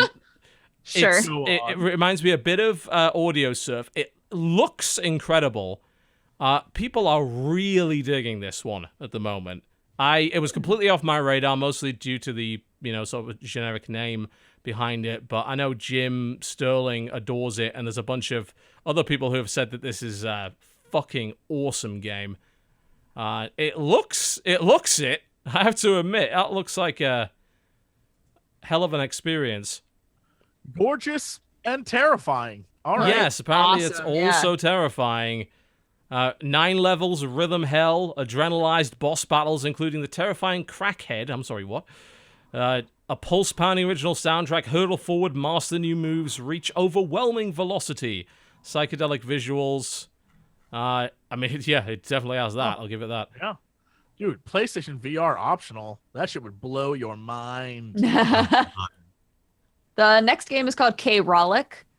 It is a rock rabbit shoot 'em up with glasses, TVs, skeletons, creatures, barrels, wheels, weapons, grenades, boars, bosses, and other. I don't feel you're allowed to put a Z on the end of anything that should have an S unless you're Mortal Kombat. Like that And seems this is not Mortal Kombat. No. It does not And appear I'm to be. aware that Mortal Kombat does it with a K, but I feel like by doing that for a long period of time, it maybe has acquired the rights to other letters. I mean, it's a top-down 2.5D shmup of some description. The next game I was looking at earlier, actually, Cards of Cthulhu. What the fuck is this game? Yeah. It's a roguelike card RPG. Yeah. So Yeah. Like a badass on a bike with a shotgun fighting demon shit. Look, I'm down. This looks It cool is. as shit. I don't get it. It's unfortunate that, like, half the art looks pretty cool, and the rest of it's like we just threw the rest of the UI together. For the sake of Yeah, it. that is true. Parody monsters, horror B movies, fast-paced combat. I mean, it just looks like pick cards do damage to an energy bar, which is not that enjoyable. I don't know. I'll have a look at it. I mean, I look at most things that have The the word card art's in them. super entertaining. Some of it is, but it looks. Have you seen like the things like the energy bars and the cooldown bars in comparison to the art? Like it's super Oh, that's jarring. what I'm saying. Yeah. The art looks great. The rest of it doesn't look like it fits. No, it doesn't. It looks like another Newgrounds game. Yeah, it does look like a Newgrounds game. I agree. Does a bit. Yeah. Cool. Moving on to October 12th, we have Smash Up. Now, It's this is a Smash Up. game we have played on the Yeah. Co-optional Lounge. Now, this game had one specific problem: too much fucking counting. Okay. Yeah, I mean, And now the game will count for you. That's Yeah. that. I think Smash Up will be a hell of a lot more fun to play with the app than it will be like. Because I have Smash Up, like the physical card game. I have like 3 expansions for it. The whole idea being you pick 2 decks of things that mash together, you mix the decks up, and then you use them to take over bases and win the game through points. And there are some overpowered combinations, but it's quite a lot of fun to play. But there's a lot of adding up because you have to. It takes a certain amount of points, like strength, on a base to break the base. And then, like, the first, second, and third place people get victory points and something happens. And it's a lot of counting. So it's one of those games where digital implementation will help it out a lot. So Yeah. I don't know why it's in early access. Apparently, the free version has a limited number of factions, and then there'll be a starter pack, and you can buy the expansions. Basic online functionality they're going to refine. Hopefully they rebalance it a little bit, because there are some very overpowered combinations. But yeah, this will probably be a lot more fun to play digitally, so I'm kind of happy that's coming. Cool. The next one is called Along the Edge. It's a visual novel. It says that it's romance is one of the genres, so there's that. Interactive graphic novel, yeah. I like the artwork. Yeah. Yeah, it's quite nice. Universe.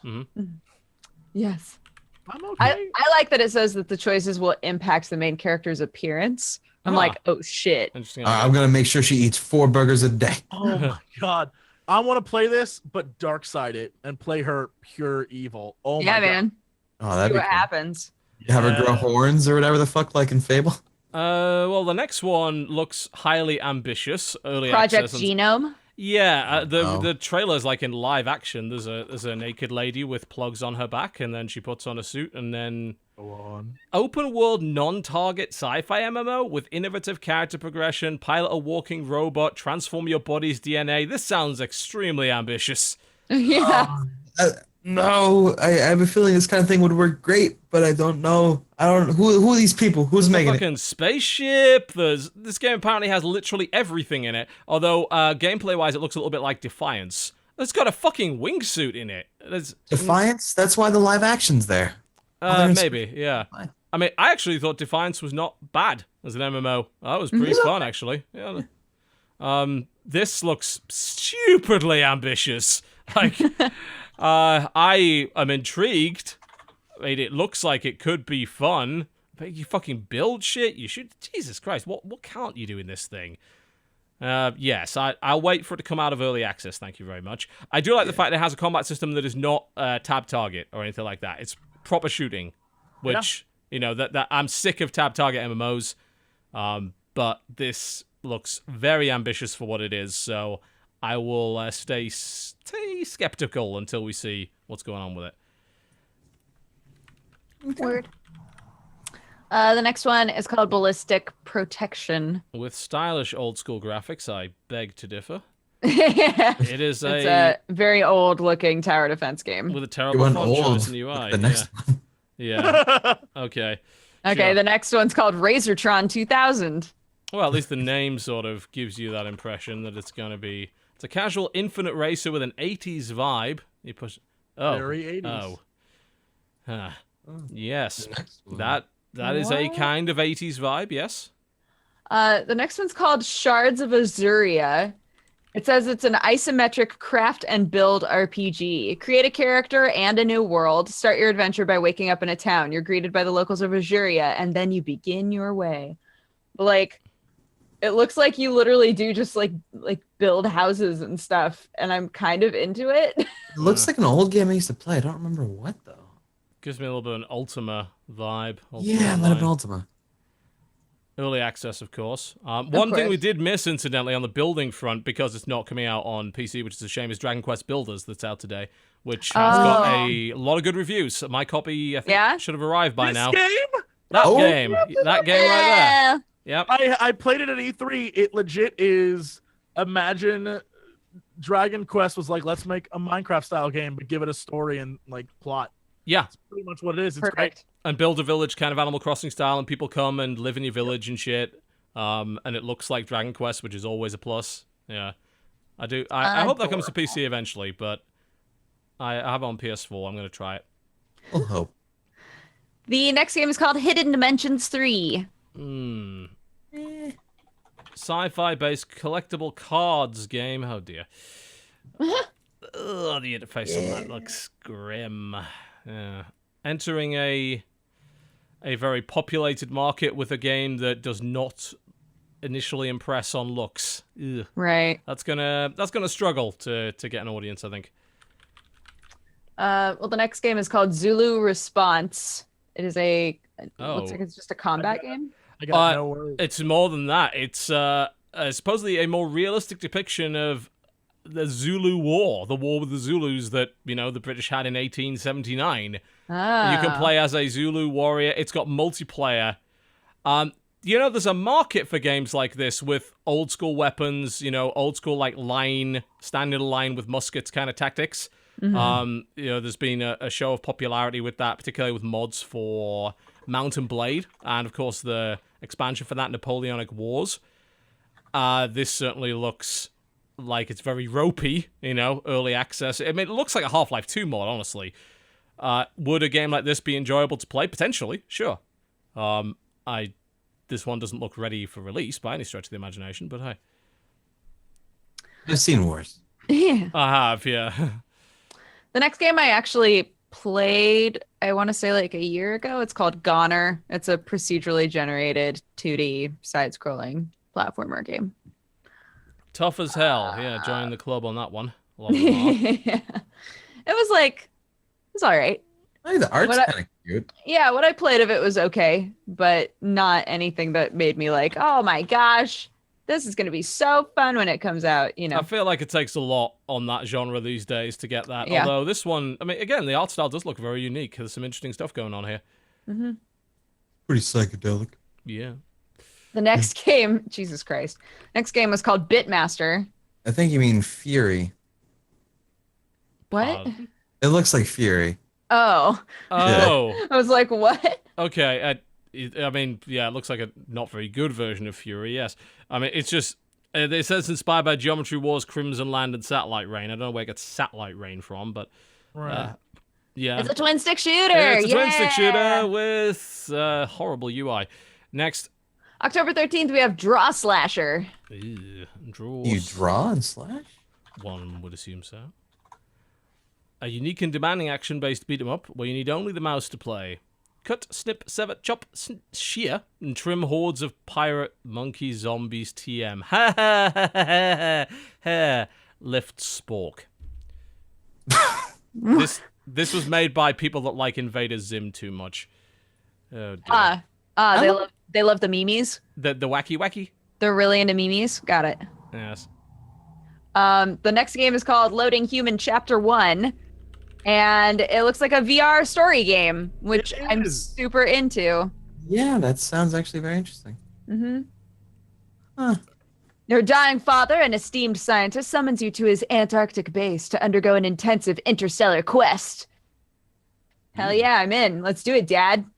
Cool. You rebuild sequence of events. It reminds me of what you used to do in the Batman games, where you rebuilt the crime scene and shit. Interesting ideas.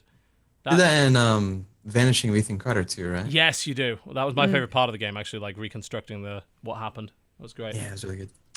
The next game is called Blameless. And it's free. It is. Yo, this is what I'm talking about. They're literally like, it doesn't take about 20 to 60 minutes to complete. A scary game that's gonna take you 20, 60 minutes? I'm in. Sign me up. You got me, Blameless. You just, as long as there's not a lot of commitment, man, it's all good. You got Like me. a good horror Don't game is work just too hard a for you. one-night Doesn't stand, you know? outstay its welcome. You know, that's a thing to ask. I mean, it is free. Yep, 3D adventure with puzzle solving and story. It takes about 60 minutes or so. All Gets out of your house and doesn't eat breakfast. what? Yes.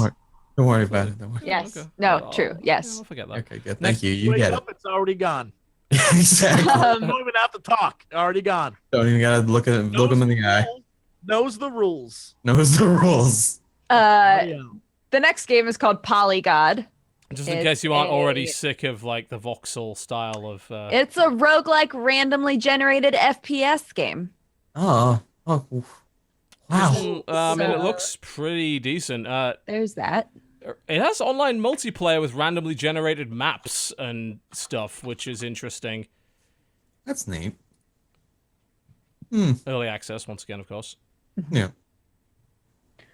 The next game is called Event Tide 2, The Sorceress Mirror. That's going to be most hidden object games, isn't it? It is. Yep. Nailed Absolutely. it. The game after that is called Post Collapse, Next. and this is yet another game. Next. But this is yet another game where I'm It's like, a survival simulation. Next. Single player only, no zombies. I like how no zombies is a feature now. That's lovely. yeah. Yeah. Grow your Just own want food, somebody go to make fishing and one of hunting. these in VR. Then I would be interested. Just play Minecraft. But no. Minecraft VR, it works out. No, thank you. Next game is called Survival Kingdom. Oh god, that chopping down a tree animation. Oh Jesus. Oh, stop making these games, please. Or make They're them all forever. terrible. It's up to No, you. don't. Turn-based retro strategy game. You're a ruler of a kingdom in a fantasy pixel world. Okay. I'm trying to figure out what you actually do, because the fucking video doesn't tell you. That's for sure. None of these videos tell you. It's just a bunch of panning. I mean, it seems to be some sort of town resource management game, I think, looking at it. Maybe. Yes, let's go with that. Next. Okay. This next one is called Tales of the Elements. It says it's a mixture of hip hop, JRPG, and party style goodness. It's a 4-player Japanese style action RPG. It's a game based around an album, a Yeah. hip hop album. Okay. Yeah. Thing. Featuring Interesting. Mega Ran, K Murdoch, and Last Benevolence. I don't know what any of those are, but okay. I'd Huh. try it just because it's I so would too. different. Yeah, I'm just curious. Yeah. yeah. I gotta know. Okay. Next. The next game is Shadow Warrior 2, which yeah, we already of talked course. about. Yeah, we know about that. Tank Universal 2. The That game original for the Tank 360. Universal was pretty fun. Enjoyed It that. looks kind of neat. Yeah, it's a sort of first person, a little bit wireframe tank game. It's going to early access for some reason. Everything's got to be early access these days, man. You know that. That's Yep. the rule. Looks very Tron-esque, as did the first one, I believe. Okay, moving on to October 14th. I'm so confused. October 14th, we have Bambino Rally, but when you Bambino type Rally. that in, there's only Bambino Rally 2, and when you click on it, the picture for it is for Too Fast Driver 2. Yeah, I got the same as that. Bambino. I mean, this just looks like absolute shit, so let's just move on. I don't understand. The next one is called Shocked. SCHACHT. Fast-paced 3D I'll be honest, I platformer. thought it said scat, and I was like, what? Sliding, I thought it said swinging. shat. Yeah, kind of speedrunner sort of thing. Third person. Looks potentially quite enjoyable if you like that sort of thing. Early access, though, so, maybe wait a bit. That's that shat. The next one is Dudonpachi Resurrection, which is a super bullet hell game. Ah, yes. For some reason, I've heard of this. Can't imagine why, because I'm not really into that genre, but yep. That is very Japanese. Yeah. Yeah, it Good is. shit. The one after that is called Poly Crusher. Another poly one, huh? A lot of that. Always. It has a live-action trailer Another. that's quite amusing. There's a guy with a large beard putting on sunglasses and turning on a CRT TV. As for what it is, local multiplayer twin-stick shooter, couch gaming, supposedly. Yep, just looks like a twin-stick shooter. I'm not sure why I'd buy this over all the others. Perfect. Nice aesthetics, though. Yes, absolutely. The next game is called Rubik. It's one of those games where, like, you have a cube that has colors and you have to match up the colors. It's like a puzzle game. Yeah, so those minimalist block-based puzzle things. Yeah. Yeah. The next game is called Beneath the Cherry Trees. It's a lot of words. This is not in English. As far as I If can you tell. skip ahead, it'll go English. but Japanese poetic literature beneath the cherry trees from 1928. Yeah, it's a free short visual novel, but all of the visuals that I see is actually in kanji, I believe. So I don't know how you're supposed to read that, but I guess it's like a demo for make your own I don't game know. software. Not a clue. The next one is a port from 1999, Red Great. Comrades 2 for the Next. Great Oh, Justice. that shit again. Yeah, that keeps Yep. coming up on every. I don't know why it keeps getting delayed. Next, Next is Quell 4D. be Murder Man. Find the keys, get the armor, kill love all the to. bosses. It's yet another VR FPS thing for Vive that looks ancient. Of course. Huh. Yeah. Lovely. The one after that is called Ship It. It's a VR puzzle game. The pictures look confusing as fuck. Basically, like matching colors and changing shapes in order to ship things. Mm. Yeah. You're a shipper. You're like working at the Amazon factory. Yeah. No, thank you. That sounds like not fun work. I mean, if you really couldn't find employment, I guess it's an alternative. The game after that is called Iron Guard. Roguelite shooter procedurally generated levels and weapons. Looks. It's giving me a strafe vibe, definitely. Doesn't look too shabby, actually. Roguelite shooters have a lot of challenges, let me put it that way, to actually be fun to play. This one looks pretty damn competent, though, honestly. I feel like this next one we've seen before. I feel like it too. It's called Stay Stay Close. It's Yeah, that an keeps popping open world horror game. Yeah, that keeps popping up. We have seen that before. It just keeps getting delayed. It's got Next. single player and co-op. I didn't know that. Open world horror. I still don't know what that means, but I'm I excited to find out, I guess. One day when it finally comes out. When it finally- Farabelle is the next game. Tactics game. Apparently, you start at the end of the story. Okay. I don't know how that works, but yeah. You level down, not up. Interesting. But Okay. why? I don't know. They just decided that was the way to go with this one. I'm definitely gonna play this. Manuel Samuel is the next one. Meet Samuel. He's handsome, wealthy, and most importantly, he's dead. A deal with death gives Samuel one last chance to live again if he can survive a whole day doing everything manually. Oh The no! aesthetic oh, no. for this is... Oh no! This is one of those things where you have to move like probably every body part. Oh Yeah. god, it's co-op with a story, basically. It's Yeah. story That's co-op. actually I do love the aesthetic to this, I have to Me admit. too.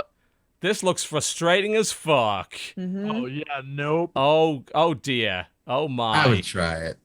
This is a stream game. It's gonna be like Octodad, but Yes. Jesus. All right, the next game is called Kisaragi no Hogyoku. Hey, I think that might be one of them visual novel games. I don't know where you got that idea from. Yeah. Next. Laserbait. It's a free arcade strategy game set in virtual reality with one simple goal: capture all the planets and build more ships and destroy your enemies. That's not one simple goal. No, it's a VR version of Galcon, basically. This has been done to death. Node-based RTS is horrible. At least it's free, though. I mean, it is free. There is that. Yeah. The next game is called Stand By. Stand by me. Stand by me. Stand by me. Intense action-lit platformer that'll push you to your limits. I mean, the trailer's nice and has no fucking gameplay in it. That's always oh, there it is. Okay. Yep. That's a platformer. That's a Meat Boy-esque platformer, no doubt. The next game is called Glow. It's a third-person shooter where you play a firefly and you're trying to kill all the other bugs. Fuck them bugs. Fuck bugs. What an interesting game. I like the screenshots where it's shooting electricity from its butt. I'm like, okay. I don't think it works that way at all. Sure. Mm-hmm. I mean, there was a game like that with fish at one point, or like crustacean. Yes, crabs. I've played that. It is horrible. Oh, it was trash. Absolute horrible. Next is Crazy Fun Foot Rock. This was last week, wasn't we saw it? this one before. Yeah, where it's like you are an American football player and you won through wacky golf course things, I guess. Yeah, we saw that. Well, the next one on October 15th, I feel like we've also seen before. Tennis Elbow Manager. Yep, tennis management game. Next. The next one is Boomtown Deluxe. Mining Sim and City Builder. I might actually play that. It looks very busy. Like there's a shit ton of stuff stuffed on the screen. No doubt about that. But we don't have that many city builders. It might be worth a shot. Ooh, this next one looks good. Yeah, the next one is called Lost Socks Naughty Brothers. Naughty. I'm sorry. That's a platformer with like real fun art. Where do Lost Socks go? Please don't tell me the socks are the characters. Purple light bulbs take them. Apparently, purple light bulb men. This is very Earthworm Jim, isn't it? Yeah, super Earthworm Jim. Yeah, very much so. That is, like, surprisingly not awful by looks of it. That looks quite good. Why you would have the sock be the character, I don't know. That's strange, but it looks good, actually, aesthetically. Yeah. This next game is called Think to Die 2. I guess it's part of a series of platformer games where you are trying to die. Like you goal is to die. Yes. I can win that. Jump at a spice, get hit with bullets, kind of physics-based, wacky, silly thing. Yeah. The next one is called Proxy Ultimate Hacker. Wow, that's super cool. Yeah. I'm going to be the ultimate hacker. You don't know. You're armed with a terminal and a proxy. Wow, an entire proxy. Wonderful. Oh my god, the next one's literally a Newgrounds game. Ballistic? Yeah. What is it? Describe it to us. All right, listen. So, it's stick figures. Sick. We did it. Oh, ballistic. All right. Hey, we had a good stick figure game. Fucking One Finger Death Punch was amazing. Yeah. I actually just saw that the other day. It looked really good. Oh god, it's incredible. You haven't played that yet? Jesus, it's awesome. I'm a failure. So good. Oh. It is wonderful. This does not look like it's going to be as good as that. There is an advantage with doing the whole stick figure thing in that you can have some really cool looking animations because you got to add no character detail whatsoever. But this game doesn't seem to have taken advantage of that. That's why. Also, I'm fairly sure that was a picture of a stick figure masturbating. Oh, I did not expect in the trailer. I assume that's what it was. The next game looks super cool. It's first one for October 17th. It's called OmniLink. It's a visual novel, but it features space exploration, real-time combat, and choices that will actually affect gameplay. Oh. That game's already doing that shit. It looks really nice. The art in it looks really good. I'm trying to skip forward to actually see some gameplay. Of which there is. You're asking a lot. There's a lot of text. Oh yeah, it's going into early access. You're asking a lot. Oh, it's you play it sort of top down. Okay, yeah, it's interesting to see like visual novel, actual gameplay elements in there. Yeah, the characters look very like Xenogears, Xenosaga-y. Okay. Next up, we have Serious Sam VR. The Last Hope. Last Yeah, that's Hope. wave-based Yeah. shooter, isn't it? Yeah, Yeah, it's where you just stand there and shoot, right? Yeah, there's a lot of those, although, since it is Serious Sam, it might very well be better than those other games. Ridiculous and silly, yeah. Hopefully. Yeah. No, The next game is called Dopamine. Let's see what else all another about. Then. VR game. This one you're like Competitive high-speed shooter in flying VR, around with an fly, anime boost, girl. dash, I use can't your figure out what beams, the and... hell's- I That's can't my figure... Yeah, you're dream. right. I can't figure out what the fuck is... I don't know Why what's is there an going anime, random little anime bunny girl in it? I don't know. Why not? I think is the question. Why not? I learned nothing from that trailer. Yeah. Nothing. They made the game and they're like, "Dude, we need something, bunny girl. All right, let's go. We got it. We did it. Isn't the next God. one we saw this last week as well, where you're literally Yes. a fucking Were you the cassette tape mixtape- as a mixtape platformer one? for Yeah. no reason? Yeah, I don't know what's Yep, going on we've with already that. seen that one. Yeah, Raging next. Titan. Raging the Titan. next one? Titan. I don't know about you, but that's a pretty sweet name. I think it's just tower defense. Yeah, it is. That's tower defense. Okay, cool. This next one we've also seen before. Omega Reaction. Omega reaction. All right. I think that's it until next week. And that- Actually, yeah. That's it for the week. Yeah. Yep. Hey. Hey. Yeah, not a great deal of stuff to look out for. Probably like Shadow Warrior 2 being the biggest deal this week. We should also mention, the DLC again for Sunless Sea came out, and Duke Nukem's 3D 20th Anniversary World Tour, if anyone cares. Yeah. And it looks like Thumper may very well be worth looking at over the next couple of days. So a couple of things. Yeah, this sounds cool. Yeah. the Oh, and then enthusiasm. Sunless Sea DLC. Did you mention that? Yes, I did. Okay, good. Yeah. Cool. All right, neat. Swell. Great. So there you go. Or buy PlayStation VR Did and have it. like 20 new games to play on that if you wish. Man, I don't want to play PlayStation VR. No, not especially. But One of these days. I wouldn't know how to film shit with it properly, but man, would it be fun just to play. it's very hard to film VR and actually make it look good. Right? It's tricky. Everyone Yeah. now, like the new thing is like set like a screen up, a green screen behind us. It's like you're in the game. That's too much fucking work for me. The mixed reality thing, yes, it's tricky to do properly.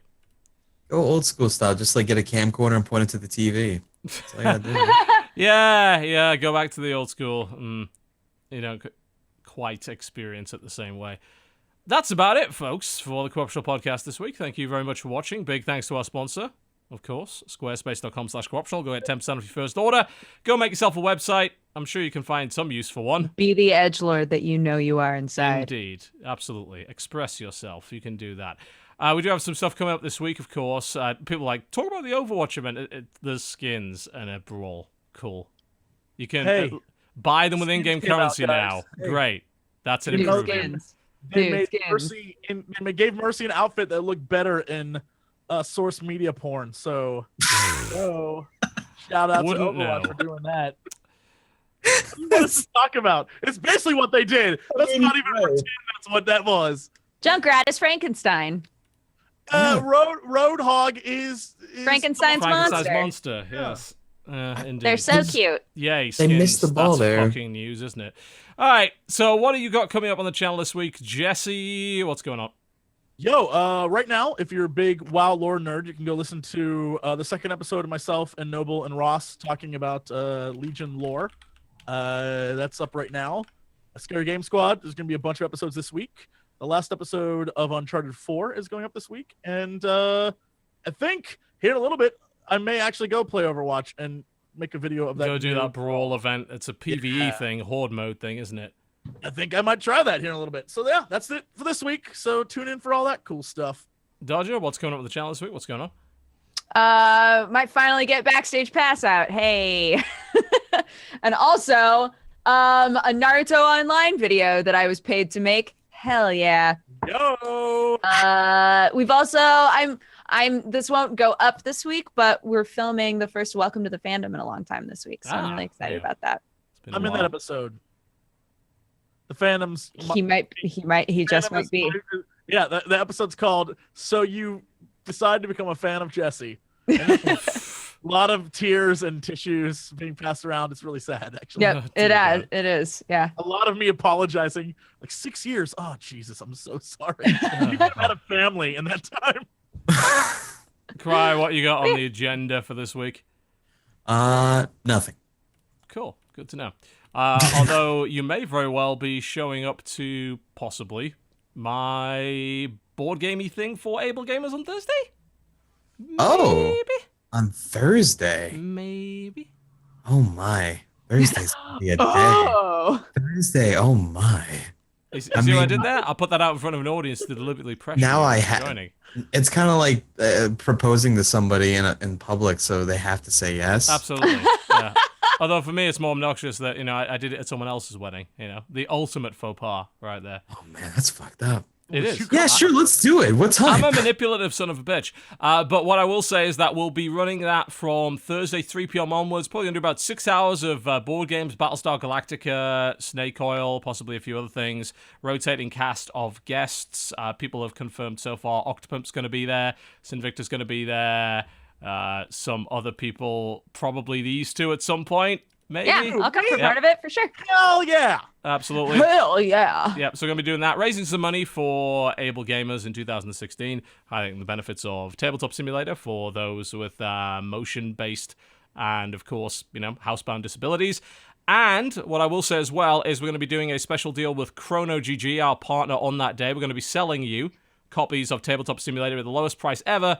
My cut and Chrono's cut all go straight to Able Gamers. So you will be able to pick up a copy of that at a historically low price, and a big chunk of that money goes directly to the charity. Which should be pretty cool. Cool. That's going to be happening Thursday at 3 p.m. Eastern onwards. So we're going on all the way through the evening with some board games. So that should be a lot of fun. And of course, Saturday, Shoutcraft Kings October is going to be happening. That's going to be really good. That should be a really fun StarCraft tournament. We will not force them to play in the Starcrafts mod. Although I was some about to people have... ask if that was part of the No. deal. That would be awesome. I can't Yes. imagine how broke-ass that would be. Spring it. Just spring it on 'em. Oh, God. Yeah, they'd never come back to my event again. That's good. That would be unwatchable. I can't imagine that being great. Yeah, so that's what's going to be. Thank you very much for watching the show, folks. And we are about done. We're wrapping it up, and we shall see you on Thursday for the Able Gamers board gaming event. Goodbye. Bye. Bye.